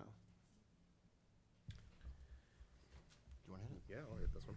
So for the findings of fact here, the application is complete and consistent with state and city land use regulations. The application site plans were reviewed by the Technical Review Committee at its October 15th meeting. Their comments have been incorporated in the recommended conditions below, and the recommended conditions are: all conditions in this section must be completed at least 2 weeks prior to commencing any work on site. Plans must be revised and submitted to the planning department in accordance with the following: add proposed utility connections to each parcel, ensure parcel 489-20-5 is correctly identified, and ensure parcel 490-20-3 is correctly identified, and ensure parcel 489-20-4 and its owner are correctly identified. The applicant must possess all required permits and approvals granted by other municipal, state, and federal boards or agencies. All permits and approvals must be in place prior to the signing and recording of the final plans in Mylar. Should any permit or approval be revoked at any time during the project, all work must cease until a new permit or approval is obtained. Copies of all permits and approvals must be provided by the applicant to the planning department upon request. 4 final plan sets and a Mylar plan must be submitted to, reviewed, and approved by the planning department. The Mylar plan must be recorded at the Belknap County Register of Deeds at the applicant's expense. For construction requirements, all these conditions in this section must be met during the construction of the project. The applicant must adhere to all specifications as required by the Laconia Fire Department, and the applicant must adhere to all specifications for municipal water service as requested by the Water Department. And for post-construction requirements, all conditions in this section must be met prior to the issuance of any certificate of occupancy. Impact fees must be paid to the planning department prior to the issuance of each certificate of occupancy. Impact fees are assessed by the planning board as follows: $3,814.80 per new single-family dwelling unit, and $4,639.81 per new dwelling unit in every 2-unit structure. An as-built design application and review fee for each dwelling unit must be submitted to the planning department for review and approval prior to the issuance of each certificate of occupancy. And the project and all associated conditions must be completed by no later than November 4th, 2029. If all conditions are not met, nor any extension application filed with the planning department by the completion date, this approval is null and void. That's that. Okay. Any final questions for staff? Okay, I look for a motion to approve or not this application from somebody relatively quickly. I'll make the motion to approve I'll second it. as stated with the staff report. Okay. Findings of fact. Is this where we need to add the arborvitae's or whatever on the side? Yes. Kevin, could you put some between the stone wall and the lady's property? I'm willing to work with the lady. I'm not gonna put anything on the plan because I'm not required to, and then I'll be Right. hung to something, but, I mean, I did approach her Working and together, yeah. you know, even to the much as, I'll put the, I'll pay for the shrubs, put them on her property if she wants. She can better control them, because if I got them on mine, then I got the stone wall right there, so it's hard to, I'd be up on top of the stone wall, which then encroaches on the lot too much to build, but Well, I Kevin, am I- willing to work with her. I appreciate that, Kevin. I think we can require that, though, can't we? You could perhaps add a condition that the applicant is to work with the abutter on some additional. Not that you're not gonna, Kevin, but and I take you for your word. Your word's I always mean, been good. I don't wanna be put to something that, No, I'm willing to work with her. I approached her, I told her that. Yeah. I think, We just like to the fact cover all that- bases. I understand her You could position. change your mind next week and say that, to say, I the hell with understand, the everybody. trees are there, nobody likes to see the change, but, No, I get that, but, but I'm willing to do something. I mean, I just lost a couple of big trees on my property line, and I'm already trying to think what I'm gonna put there because now all of a sudden I've got no privacy that I did, so I can totally understand that, and I think everybody can. In the driveway, on all the lots, I try to put the driveways on the upper side so that it fits the thing. On this one here, the driveway should really go against her house, but I'd have to take some more trees down, which I don't, so I'll swap the garage and everything so it stays away from hers as much as we can with. So what is the pleasure of the board with the trees? We just leave it like it is, or do you wanna? I like what you proposed. Do you perhaps want to add a condition that the applicant is to work with the abutter on some additional vegetation, Sounds reasonable. enhanced plantings along the property line? Do we need a motion for that? That's part of Just- the. You can just make it part of Well, your let's be condition. clear about that. I want somebody to be very clear what they're saying. The approval is subject to the abutters reaching agreement on a vegetative buffer. We're working together, Something, working together. working Because they may not agree. Right. But if they're Right. working together, I don't want somebody to say, this is what I want, you're gonna agree to it, and then all of us, that's. Correct, and we've run into that situation in the past. You don't have to tell me, I can see that. But if they're working together and working showing good together on a faith- vegetative buffer? I'm not sure how we would word that, but I think that's fine. I think that's fine, that the applicant and the abutter will reach a mutually agreeable vegetative buffer that will be installed at the. That the applicant and the abutter will work together to. Work together, yeah, mutually agreed upon is mutually- difficult. yeah, To see if there's a mutually agreeable plan that can be agreed upon. That sounds fantastic. Perfect. It's much better when it comes from a lawyer. right. And of course, everybody knows if they have an issue with anybody, the neighbors or whatever, they can always come back to the department and go from there, so. That's the I'm department's gonna job. build a house there. I want it looking good Of from course, both Kevin, sides. right. So Kevin, it's not yeah. just, Kevin, I know you're gonna do the How it right looks thing. for We just, God forbid, you could be gone tomorrow and then we're dealing with somebody else. We just want it on the matter of record, and I think that's reasonable. So, okay. So we've got that in. All in favor, raise your hands. That's 6 in the affirmative. Now we'll move, thank you. Now we'll move on to the next one, thank you. which is. Where's my little thing here? PB, this is 7.4, PB 2025-021, 136 Old Prescott Road. Applicant is proposing to subdivide the current parcel into 5 lots. We get a motion to accept the motion. Somebody? So moved. So moved. Second? Second. All right, all in favor? 6 in the affirmative, thank you. Okay. Thank you, Mr. Chair. Ethan Wood with Normandan, Cheney and O'Neill on behalf of the applicant, Lindsay Morissette. I note that you don't have a letter from me that I do represent her, so we'll be providing that to the staff. within the week. Thank you. She is in the audience. She is in the audience. With regard to what's being proposed here is we're again going to take an existing lot that has a farmhouse on it and subdivide it into 5 different lots. These lots will range in size from 24,000, 23, 22, 31, and 33,000 square feet. They all conform with the zoning ordinance. The houses will obviously conform with the zoning ordinance and the appropriate setbacks. They are serviced by sewer and water at this point.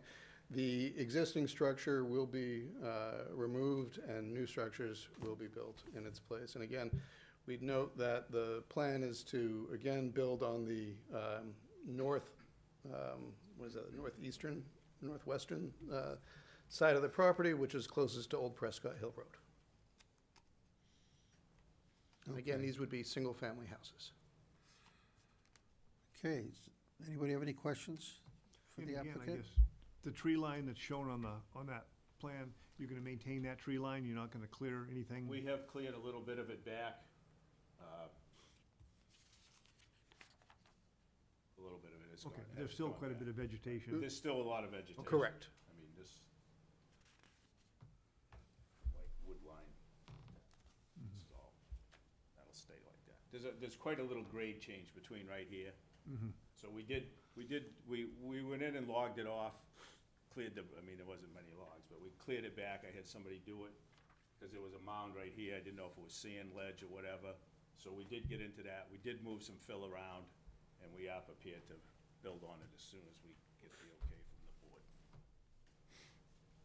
And with regard to Kevin's note about the change in elevation, we go from 750 feet to 780. That's a lot. That is a lot over these 5 lots. And again, this, the intent is to build a house here for my daughter.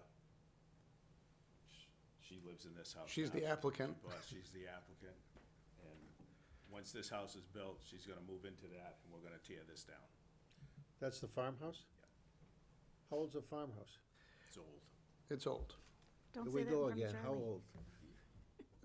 It's well over 100 years old. Oh, that's another one for the Heritage Commission then, correct? You're aware of that, right? Go before the Heritage Commission, all right? It'll go before the Heritage Commission, but it's coming down. Kevin, I really wish you would throw those comments Uh, out. You wanna Again, go up and spend the night there, it's drafty, Kevin, it's I'm old, just nice. saying, I'm just saying. I'll give it to somebody. My client would be more than happy to let someone move it from the lot. But again, we'll deal with that in I front of the appreciate Heritage that. Commission. I'm just Yeah, stating. we'll I'm deal with that in front of the stating Heritage city Commission. rules here, and that'll Absolutely. go We always before. play by the rules. Thank you very much, Kevin, for saying that. Okay, any more questions from the board? Okay, we'll close that now and open for a public hearing at 8 minutes past 8. Is there anybody in the public that would like to comment on this? Come on up. Any proximity to Briarcrest. No, come on up, come on up to the microphone. I'm not sure where this is on, Sir? Right, just speak into the mic, though, I'm if sorry, you're gonna talk. Peter Derby, 522 Harrison Court. Right here's the Briarcrest, the first house Sir, right here. Peter, Okay. what was your question? Did she say it Yeah, in the mic? how close is it to Briarcrest? Okay. Well, this lot abuts Briarcrest right here. This line abuts Briarcrest. Mm-hmm. And then, of course, the rear property abuts Briarcrest. So where are the houses there on Briarcrest? How close are they? There's one house here that's probably 50 feet away. And then there's some, back up in here, and these things are 370 feet back, You can't even, again, now the leaves are off, but other than that, you can't see through there. Peter, are those, in that area up there where there's one house, is that something that you guys are gonna be expanding your properties up there, or is that done I'm not what's sure, there? but There's no room I to think the expand. tenant on this side is a little concerned. right here, there's one house, and then here's this road where you go into Briarcrest. Okay, And that, you know, they got a landscape driveway coming in here, they dump the grass clippings right here, we've talked to them, but that's where, you know, they come in right here. This is sort of a maintenance Okay. facility for you guys to come in, there's a little Right, shed there or right, something. right. Okay. You know, the reason this lot was chose to build on first is because you could see what your neighbor is, you don't know what the rest of the neighbors are gonna be, so you can see, so So that's how- where your daughter's gonna be? Right. Good. She lives in the farmhouse Can I get a now. copy of that? Absolutely. Plan, please? Yep. what a very good plan that is. Yeah. Your daughter will be holding the border, so to speak. Unlike the chameleon. Okay, thank you, Peter. Anybody else in the public like to come up and have a go? Any comments? Okay, we'll Just one other thing I wanna just throw out. In April, I got the phone call that the water company's gonna run the water line from the entrance at Briarcrest where it was up here, they wanna put a loop system in, it wasn't looped. They told me they're starting in 2 weeks. So I had 2 weeks to decide what I was going to do as a concept, so, cause they stubbed in the water to each one. I mean, I didn't give them, I had to write a check for 60,000 with no approvals, no nothing in 2 weeks, because they're gonna do the water line, and I had to pay Busby to do the sewer laterals at each time, into each lot. So, you know, as far as like how it got pushed along and maybe work got done that typically wouldn't be is because the city was gonna put a new water line up there. I had to put the sewer laterals in, and they were gonna pave it. And I had 2 weeks to make that decision, so it sorta started the thing going without having, you know, I typically probably wouldn't approach it the way I did this, but I had no choice, I mean. maybe we can get the planning department to ask the water department to give maybe more than a couple weeks' notice, maybe a The whole water month, company was laying the line themselves, and they were going from this project to whole North Main. maybe 4 So, weeks. But, you know, everybody was very cooperative. We worked together, but that's how, and the trees along here, you know, getting cut, they're all big trees, they're all entangled in the power lines. So, you know, they had to, you know, cut some out to stub the water and sewer in, you know. So some of that came about that way. I just wanted to say that Okay, I had 2 weeks to make the decision, and we came up with a nice plan, I think, and you are a busy guy. Thank you very much. We'll close that public hearing at 8:12 now. So now, we're back to any more questions from the board? All set, ladies? Okay, staff? So for the findings of fact, the application is complete and consistent with state and city land use regulations. The application and site plans were reviewed by the Technical Review Committee at its October 15th meeting. Their comments have been incorporated in the recommended conditions of approval, which are all conditions in this section, for pre-construction requirements, all conditions in this section must be completed at least 2 weeks prior to commencing any work on site.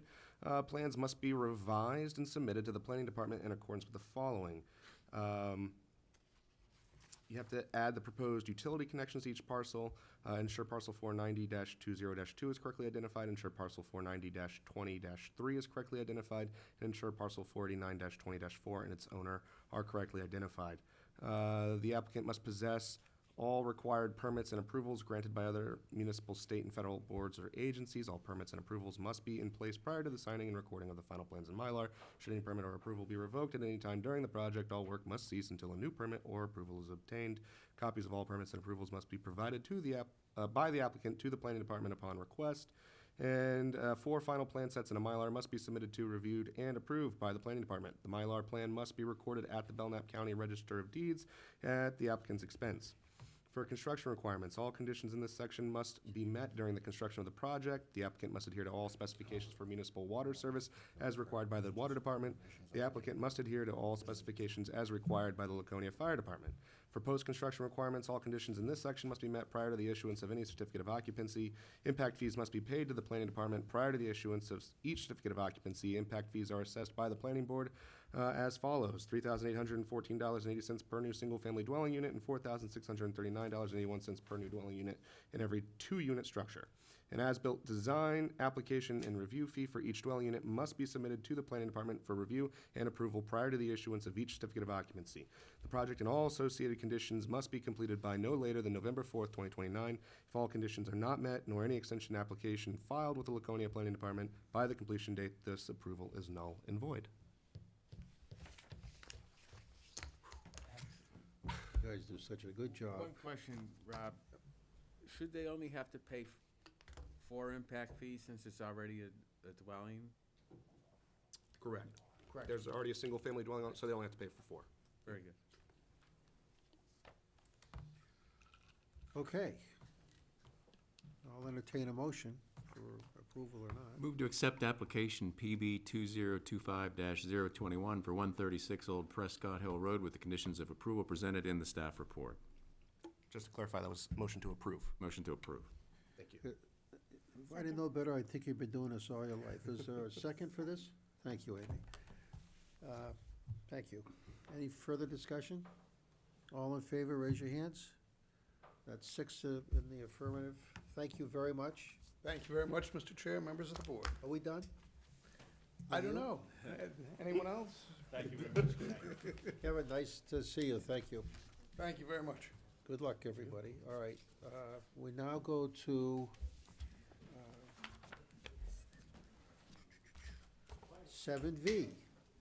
This is PB 2025-022758 Endicott Street North. The applicant is proposing to amend their previous approved site plan to remove the sidewalk requirement. Okay, so I'll look to accept this application.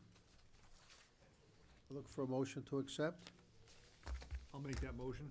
I'll second it. Okay, it's been motioned and second, and all in favor, raise your hand. That's 6 in the affirmative. All right, thank you very much. Hi. All yours, kid. Good evening. Nick Schedule from DuBois and King, representing the applicant. So as was stated, this is a request for a waiver for the sidewalk requirement, kind of a reconsideration based on some additional findings and dealings with both Public Works, Planning Department, and New Hampshire DOT regarding the sidewalk in that location. So really, we're requesting a sidewalk based on, putting a sidewalk in there doesn't really meet the spirit of the requirements in terms of providing additional public safety. Essentially, the sidewalk would have no end on either side along the frontage. So this property along the road frontage is fairly steep. So trying to get a sidewalk to fit in there. Steep? Yes. So off of the road, comes off the road, and then it quickly climbs up onto the property. So we'll have to, in order to get a sidewalk in, we looked at a couple of alternatives. We talked with New Hampshire DOT about what their preference was. The first alternative would be to try and put a sidewalk with some curbing along the edge of the road, which would be the least impact in terms of grading and impact to vegetation that we're trying to preserve to provide buffer for the site. In order to do that concept, it would require some significant drainage improvements and additional drainage infrastructure, which New Hampshire DOT would be required to own and maintain. So their preference was to not utilize that alternative. And then, so the second alternative that we looked at was to set the sidewalk back from the edge of road, essentially leaving the existing ditching that exists to deal with drainage from the roadway. And in order to implement that scenario, we're pushing that sidewalk up onto the slope, so we'll have to bench it in, potentially with either a retaining wall or some steeper slopes. And the other factor here is that the roadway is steeper than what ADA maximum slopes are for walkways. So with the ADA, we're trying to achieve a 5% slope. The road slope there ranges from 6 to 8%. So Can I ask you a question? absolutely. The sidewalk that goes up Endicott Street North, along where the Weirs Beach water slide was, and goes up past the development, those condos, up towards Cumberland Farms, how does that grade compare with this grade? 'Cause that's a pretty steep hill. Yeah, so what ADA allows for is if we were to, essentially they would say you need to match the road profile. So we would have in order to install a sidewalk, we would have a sidewalk that's steeper than typical ADA requirements. It still meets ADA because it's following the profile of the road. So we would. Yours wouldn't follow the? It would, but it would be steeper than 5%. So, I mean, it would still meet ADA. It's just a situation where it's not an ideal sidewalk in terms of accessibility for its purpose. It would still, it would have to get built in the same slope as what the road is, because we Right. can't change the slope of the Right. road. And that's why, I get what, I understand, what you're asking for, but I just wish there was a better, I guess I just want better logic than So, the ADA thing, because yeah, no, I look at that road. that's the first one, I guess, in my list of Yeah, things. but I look at the road down by, again, where I just mentioned. Yeah, there. certainly there are steeper portions of sidewalk in the state and within the Well, right country down- that right meet down the ADA road. because they are following those roadways. Right. I think the other concern we have is essentially it being a sidewalk to nowhere where Oh, no, we hear that all the time. but we're again, tying in on either end. In order to make our sidewalk work, we're gonna end up with a very steep drop off on one end. On the low side, we'll have a steep drop off that just goes into. Do you have did you bring essentially anything in, like, a design or something to show this stuff? We've worked on some concepts, but because of the challenge of the sidewalk, we're asking for the waiver prior to completing that design. So you don't have anything, you guys did get it? No, we don't have a Because this is a pretty big thing you're asking for, this waiver to be put back in, but I think it's only proper, a pain in the butt, I'm sure, but to show the board exactly what you're talking about, because the come in here and say, well, it's steep, and So you're gonna have to this cut into the. represents the sidewalk, and the dark contours are the new grading that's required in order to get that sidewalk to fit in. So we did do a conceptual to show what additional grading is required in order to get the sidewalk in. So that can kind of give you an idea of what kind of buffer would get eliminated as a result of having to. And get how that far grading. back is that from the edge of the road? Just take it as a walk around so people can see.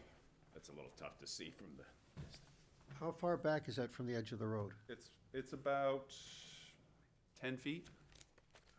So again, going back down by Cumberland Farms, down the hill there, the curbing is right on the side of the road, and then you have the sidewalk. Yeah, I think there's a closed drainage system there where I don't- basically the drainage goes into catch basins. Okay. Whereas on our property, we have open drainage where the drainage is running off the road into a roadside swale or ditch.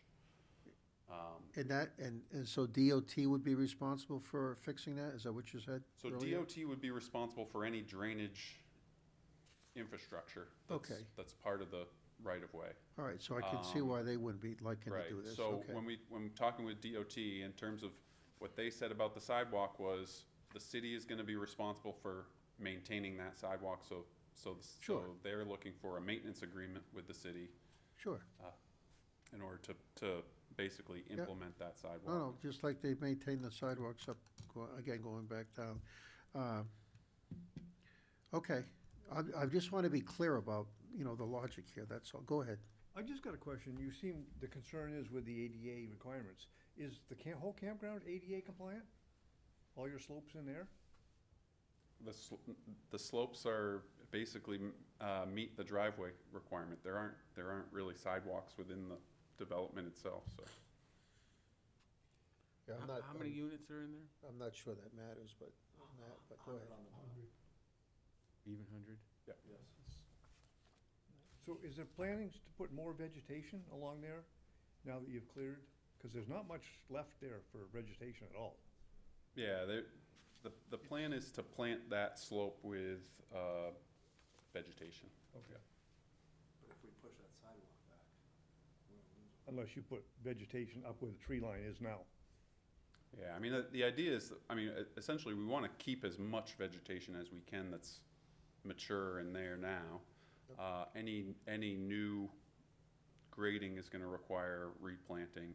Well, the salt that the state puts down every winter, I don't know how we have any vegetation anywhere along the roads. I mean, we have, Yeah, they've it's done. just awful. Yeah. So for them, and I appreciate anybody putting vegetation there, but it's such a battle with the salt that. Yeah. I mean, I think I would just continue to note the concerns we would have with public safety on a sidewalk that basically ended at the property line and would require pedestrians to then leave the sidewalk in a more dangerous situation than if they were entering the roadway at the entrance of the development. Having pedestrians enter the roadway in a place where it's not expected is less safe, in our opinion. In terms of meeting the spirit of the ordinance, it doesn't really provide any kind of place for people to gather or socialize, or engage in any kind of small-scale commerce. I would think not. No. I would think that there's not a whole lot of socializing on sidewalks in most areas. That's part of the purpose and benefit of the sidewalk that's written into the city's Yeah, ordinance, so I that's get- one of the I get reasons why that. we would, request the waiver. I mean, you have to understand, and I think you guys know, I mean, we're trying to build sidewalks, which was discussed at the meeting when you guys were here before. The purpose of building these sidewalks, which may not end with another sidewalk, is eventually to have them all connect. And I wish the city council would come up with a more pertinent plan about sidewalks. We've got this problem. Yeah, we've asked Public Works if there's any kind of master plan for sidewalks in the area. There isn't any.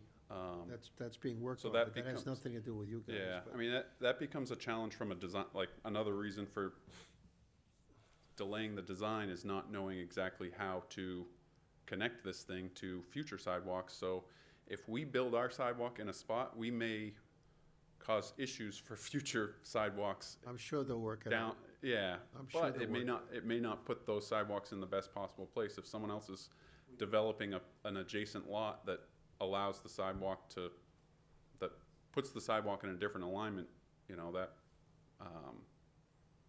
would impact our alignment.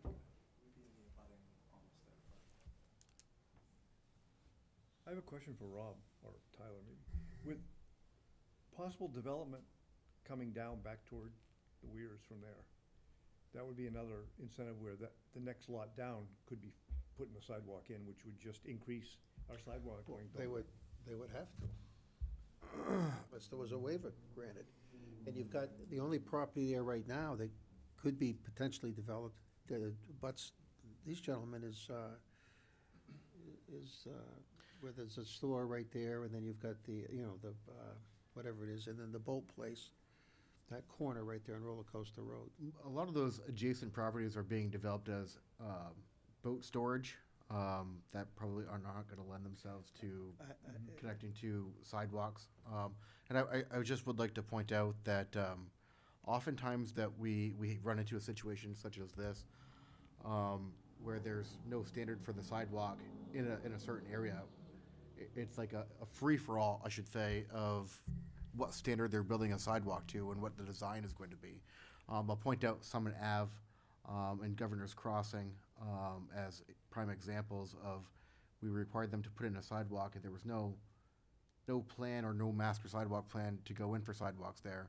And they're very inconsistent, and they, in fact, don't line up with the sidewalks that are put in after, which then creates other issues of how do you connect these? And if you drive down Summit Ave and look at 33 Summit Ave, it's a prime example. So one was the sidewalk was built right up to the road, and then the neighboring property, it is not, and it's set back Whose 3 fault feet. is that? I would say it comes down to of the cities, of we didn't require a sidewalk, where, because they requested a But when waiver. they were put and then- down there, somebody, the planning department or somebody is watching that. I agree, If they're not lining up, then again, that, you know. you and that's can't- difficult when there's no standards for the area. And Okay, I but- think that's where it comes into that, before we really start going down a rabbit hole for sidewalks in areas where there are no sidewalks, such as, you know, the outskirts of connecting up to Meredith or rural residential districts, that we have a master sidewalk plan that details which roads should really have sidewalks, which roads should have sidewalks on both sides of the road. But there are no more outskirts, because when you're putting in an RV park with 100 units, that, in my mind, and the board can agree or not, or the applicants can agree or not, it's the end of, it's up against the border of the next town. But that's a busy area now. Right, And and you're I- increasing the busyness. I So just- it may be the outskirts from downtown. I just don't see Meredith putting in sidewalks that these are gonna connect to. And we're gonna put in sidewalks for seasonal use, that's something open 3 months of the year. So those, maybe 4 months of the year, and those, I was thinking maybe 5. maybe 5, but, you know, then you go, that remaining 7 months that they're not ever gonna be used because nobody lives there. So now we're paying for the infrastructure cost and. What is your, wait, what'd you just say, Rob? Pay what? There's that infrastructure cost and the maintenance program that goes into Talking about seasonal plowing? sidewalks. You talking about plowing? I'm talking about everything that goes into sidewalks. And I'll point back to the case with Governor's Crossing, that the sidewalk was required to be put in, and now there's trees growing through it because there was never any maintenance plan or anything, and that was also on a state road. I just think it's Well, probably again, not. these are all, listen, I'm not And arguing this the is- pros and cons, but I want to hear good reasons. So to say that somebody let the trees grow through because some department wasn't watching that, you know, I don't think that's a good enough reason. And we've all heard the complaints about the maintenance of plowing. And I've seen that up at the Weirs all my life. And now I see the sidewalks that are there being plowed. Maybe not the next day, but eventually they're being plowed. And I see people walking on those, not a ton of people, but they are walking on those versus walking in the road. And, geez, I hate to bring this up and make you guys go through this because this has got nothing to do with you. But we do need a master plan on sidewalks. We do, And and we've been we've- talking about this now as long as I've been on the board, which is several years now. So, again, if I just don't want a waiver to be granted here and then have that be, you know, the logic in this is trees growing up through sidewalks, plowing in the winter, and all this stuff. So I hate doing this in front of these guys, but this is something that several members on this board have been beseeching the city to do something about. And I think we are trying to do something right now. We have, in our budget request for a master plan for sidewalks, we're requesting an impact fee study that is going to cover the cost of sidewalks so that we are not in these situations moving forward. So we'd be covering the cost of sidewalks such as this one? In impact fees. And then we would be able to pay for sidewalks wherever we wanted them. So how far away is that from being done? We are working on that right now, and it'll be done in like 6 months. 6 months. Yes. When is your completion date gonna be on this? I June know 1st. This June. That's our goal, yeah. But the sidewalk, So they're in a tough situation because if they don't do something now, they've got to tie everything in, which is why they're coming back to us now. It pretty much changes the whole infrastructure of the front of the project. the sidewalk does? Yeah. This is a very tough lot with a lot of slopes to deal with and then drainage to deal with. But the sidewalk is out on the street. No, so it's actually, if you're going up Should towards. take the picture you sorry, have. if So you walking around. DOT doesn't really want us to put the sidewalk I got along the that. street, so. Neither does parts, or neither does Public Works. Basically, I on the understand. Meredith side, you'd have to build like a set of steps 15 feet tall going up. If they didn't connect anything in there, it's literally just gonna die into a wall in that front yard, on the Meredith side. So if we're pushed back and then you're going down towards the Broken Spoke end, it's gonna run right into a retention pond. So they'll never actually be able to even put a sidewalk running with our sidewalk, because it would go right into a retention pond, where they're looking to put the boat storage. It won't kill you guys if we table this 1 month, will it? It's up to him, I mean, I'd like to go out. Yeah, I would like to go and do it to Yeah. the site and look at the site. I understand there's a problem as far as putting the sidewalk in, but from where I sit, you have Fun Spot, you have restaurants, you have a 100-unit campground where there's gonna be kids, there's gonna be people wanting to go out to eat. And from the board's stance is, we have to, I don't wanna make a decision on this tonight without going out and looking at it. And I really think it's important. I Yeah, think I mean, that you guys can prove your case better, maybe that way. I think our biggest concern is that the sidewalk, even if we build the sidewalk, it doesn't connect to anything else. I And hate that this- doesn't help our development. So people in our development, even if they think they're gonna be using this sidewalk, I think we are doing them a disservice by creating a sidewalk that then dead ends, and then they have to go down a steep slope, and then, To a thin, narrow area. come out where the I retention really into the pond is. roadway where people are not expecting anybody to be coming out into the roadway. Gentlemen, So one of the things that that- exists all over up at the Weirs area, where sidewalks just end, and people all of a sudden don't have the sidewalk. Yeah, And we I- think that's an unsafe situation. Well, okay, So- but that being said, I really think the best plan right now is the table. Mr. Chair, if I could, real quick. Real quick. So, when it came to the 7-Eleven Weirs Boulevard property, there was challenges with the sidewalk there. There were concerns about safety and drainage and all that. One of the solutions that was proposed was to have the applicant place money into escrow for a certain amount of time, 5 years, and should the city ever decide to put sidewalks in there within that 5 years, we're working on the plan now of where we want to put sidewalks. So if the plan says we need to have sidewalks up there, we have the funds available that the applicant has placed into escrow for us to then use to construct the sidewalks later on. So then the construction would be done by the city, The city, correct, working with the state, correct, yes. and where would this amount come from? What would who would So what- decide on the amount? It would be the Director of Public Works, since they would be the ones to maintain the sidewalk. No, for the building of the sidewalk. Right, where we Right. get the quote from DPW per linear foot of sidewalk Correct, to be put into escrow. correct. Okay. Because we, And so the applicant wouldn't have to do anything, it would Nope, be up to they the wouldn't have to do city. anything, they wouldn't have to engineer anything.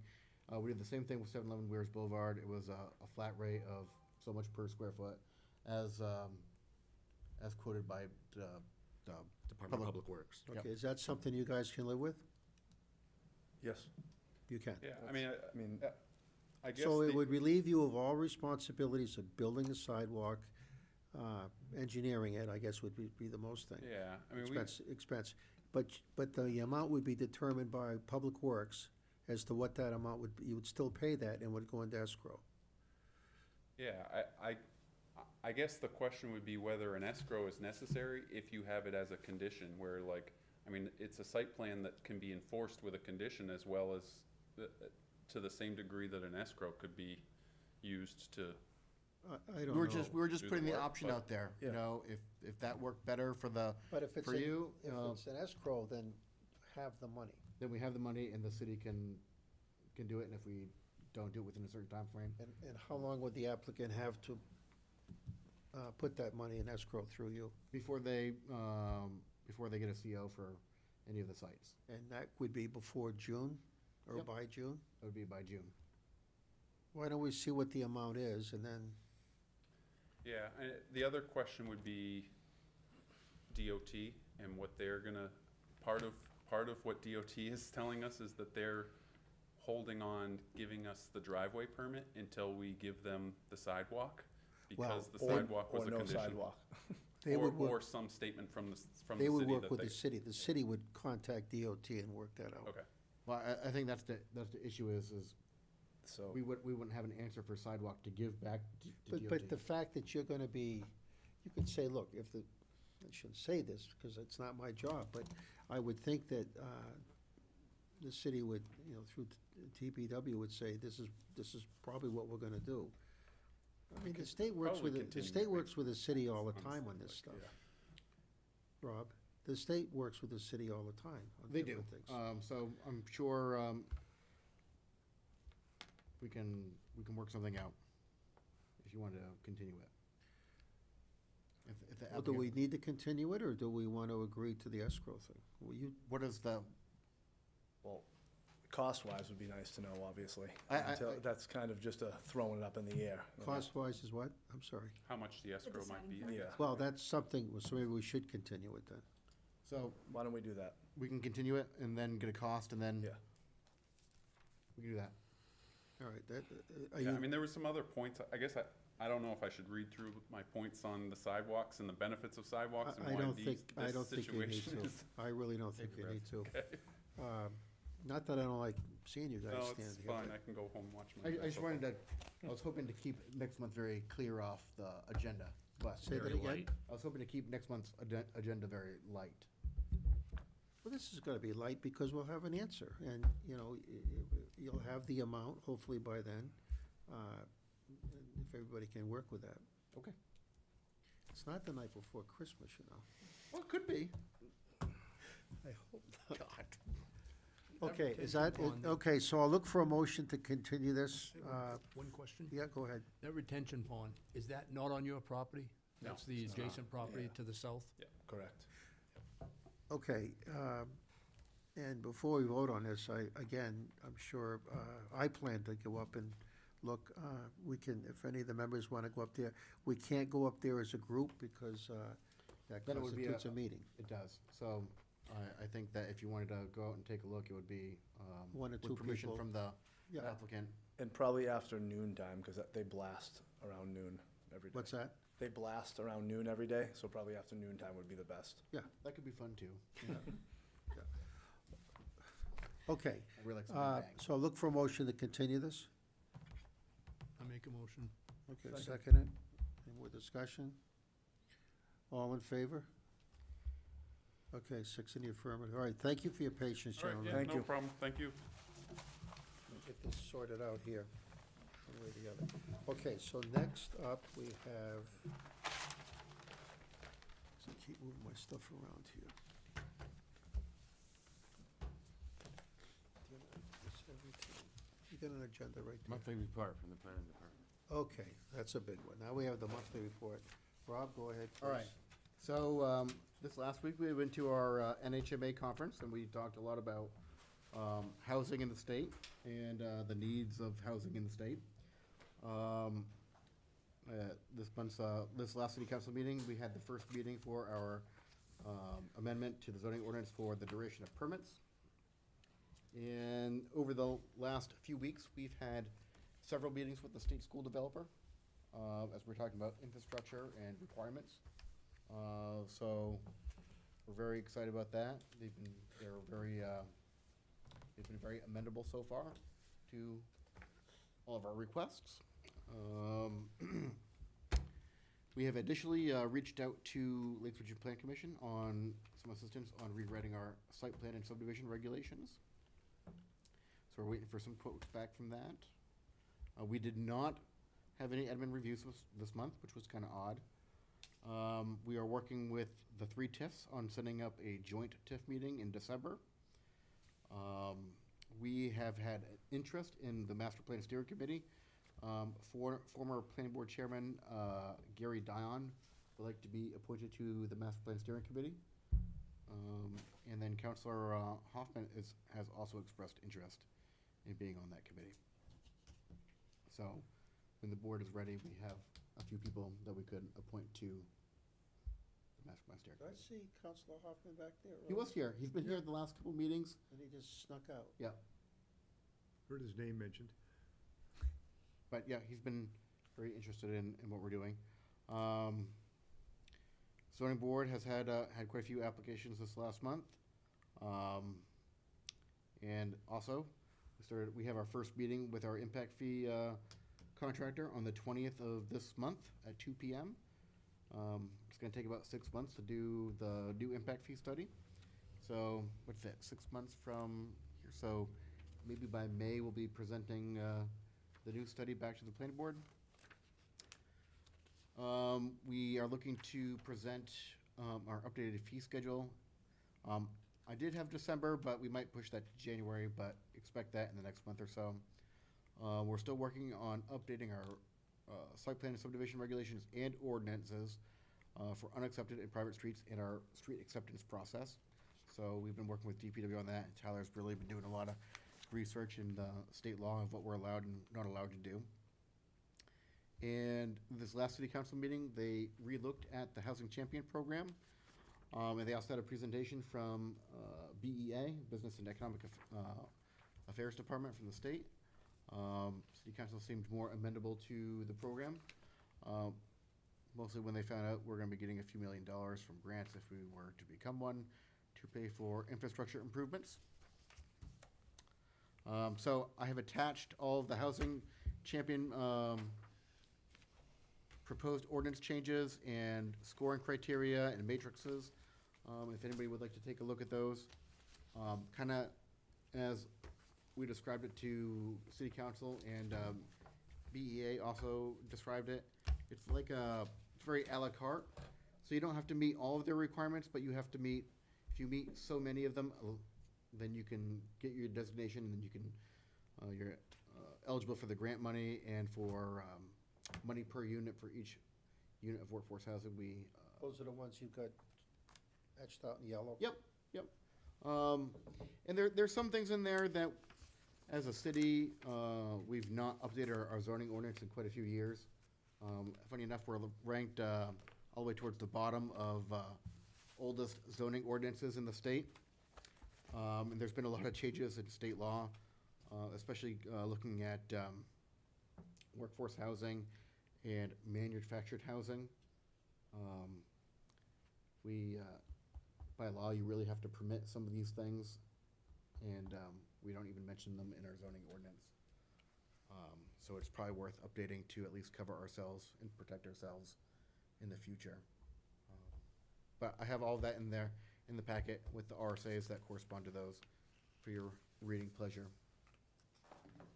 Well, I think it's commendable, all the work you've been doing, and I think it's not a bad idea for all of us as individuals to try to brush up on this, whether it's coming in and talking to you, because you have so much free time to do that, in that glorious office of yours, and, or we can meet in Tyler's office, and then. He's actually got more comfortable chairs than I do. Yes, he does, and, but all kidding aside, I think it's a good thing, because we're gonna have a lot that's coming before us.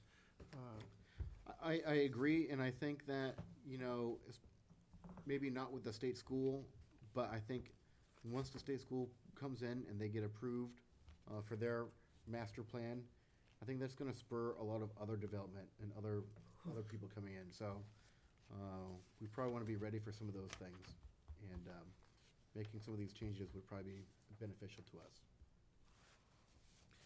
We can only hope. Okay, anything else, Rob? No, that's all I got. Okay, where's that agenda? Thank you. Okay. All right, so, do we have anybody in Lakes Region Planning Commission? I see Gail's not here tonight, but, That's me and Tyler. okay. Any report? We had a meeting here in Laconia. We did. The E911 system presented. It was a great program. Opened our eyes to a lot of things. And they're advocating that they're a resource for both state school, you know, street names, numbering for 911. Up and- there, Yes. at the state school? Yeah, Okay. for the development in there. And then the other thing that's interesting is, how do you number an ADU on a piece of property with a single driveway for a separate 911 number? So that was an interesting thing, that they would work with us, things like that. So, yeah, it was a great program. Mm-hmm. Yeah. Great. When's your next meeting? Next month? Or this month? Is it in November? It is in November. Yeah. I think it's the 20th, if I'm not mistaken. I have to verify that. Excuse me, and those meetings are here? No, No. they rotate. So where will the next one be? Give me My one secretary's gonna come up with that. second. Jeez. The last one was at the Colonial here in town. Oh, Previously, we I were- saw you go into that, yeah. We were in Ashland at the Booster Club. Shanna was there, right? Yep. Does she go to these meetings now? Oh, she's the Regularly? head of She like it LR. was in Yeah, she's the new executive director up Yeah. there. Oh, my God, that's so- right. It's November 25th, and it's in Bridgewater. They're still looking for a place to host it. So, but it's going to And be these in are always at the same time? They usually are. It's usually at 6, from 6 to 8 on the last Monday of the month, typically. But this time around, it was a little different. I forget why they had some kind of conflict. They had a or- scheduling, or, Yeah. I think they had trouble finding a place to have it. No, I think that- yes. And I think this was the fallback. So, Okay. Well, that'd be good if you don't mind, Savannah, maybe you can send out an email to everybody when that place and time gets, well, you got the time, but when you actually get a location for that, because maybe some of us like to go to it. Not as a representative, but as in the audience. Thank you very much. Actually, they have some really good educational material that they. Well, it sounds, they do. it sounds interesting. If he gives it the okay, then it probably is. Oh, and we're also trying to organize a land use board training session.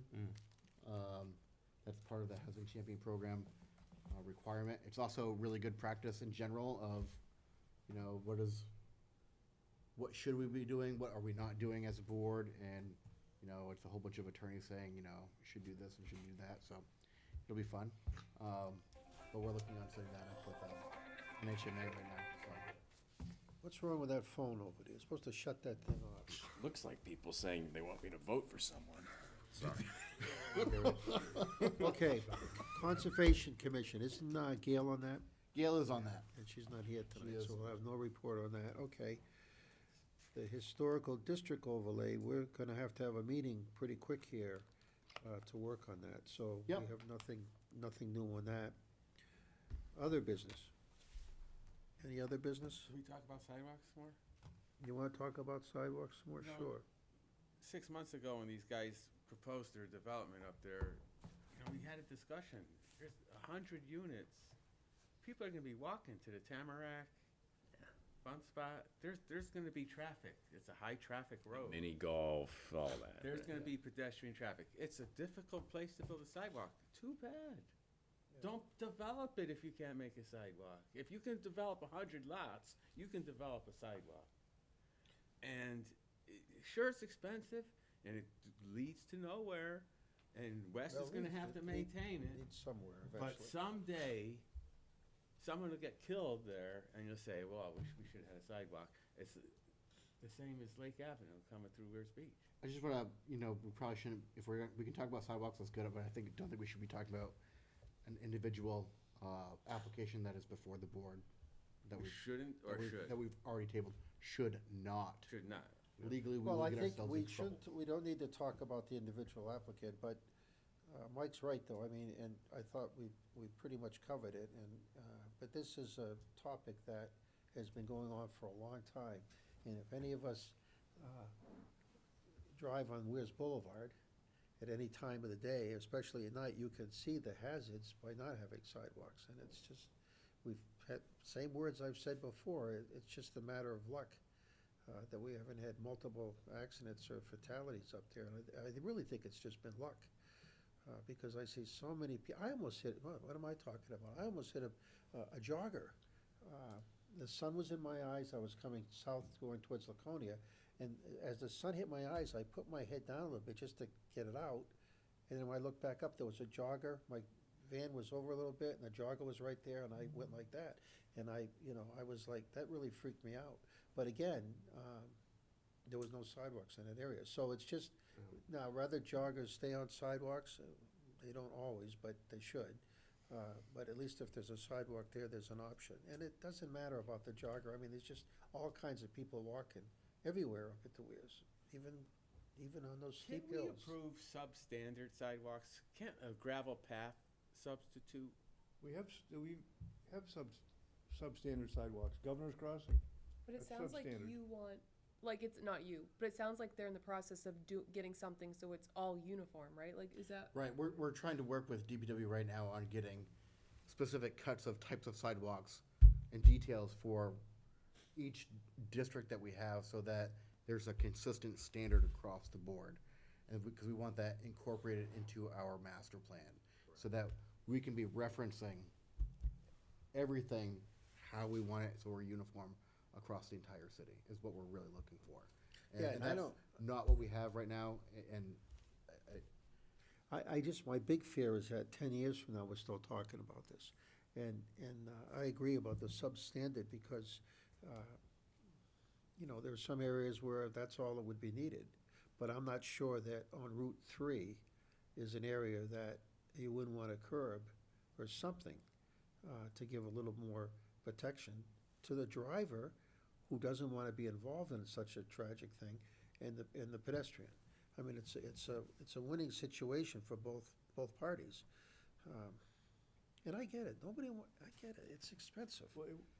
And Mike's right. I mean, you know, when you're developing property, no matter where it is, we've got this on Weirs Boulevard with some potential development that's something you've got to say, what are my expenses gonna be? Whether it's impact fees or sidewalks or whatever it is. I mean, we've pinged on Bruce enough. What do we need to do to get the city council to establish that here's what it costs per linear foot? So you either install the sidewalk or you're putting the money into this fund that the city can use somewhere else. so legally, we can't do that. You can't? No. But the impact fees. That's why that's why we're going an impact fee With an route. impact fee, okay. And that way, it wouldn't be a requirement that we're holding on anybody. It's, you pay per linear foot for frontage.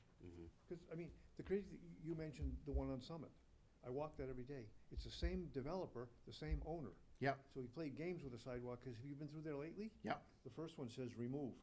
Yeah, and I've had some conversations down there, and the lady whose husband put it in is the one that's complaining about the sidewalks. And I said, you know, I'm gonna be taking you guys to court because you built the sidewalks the wrong way.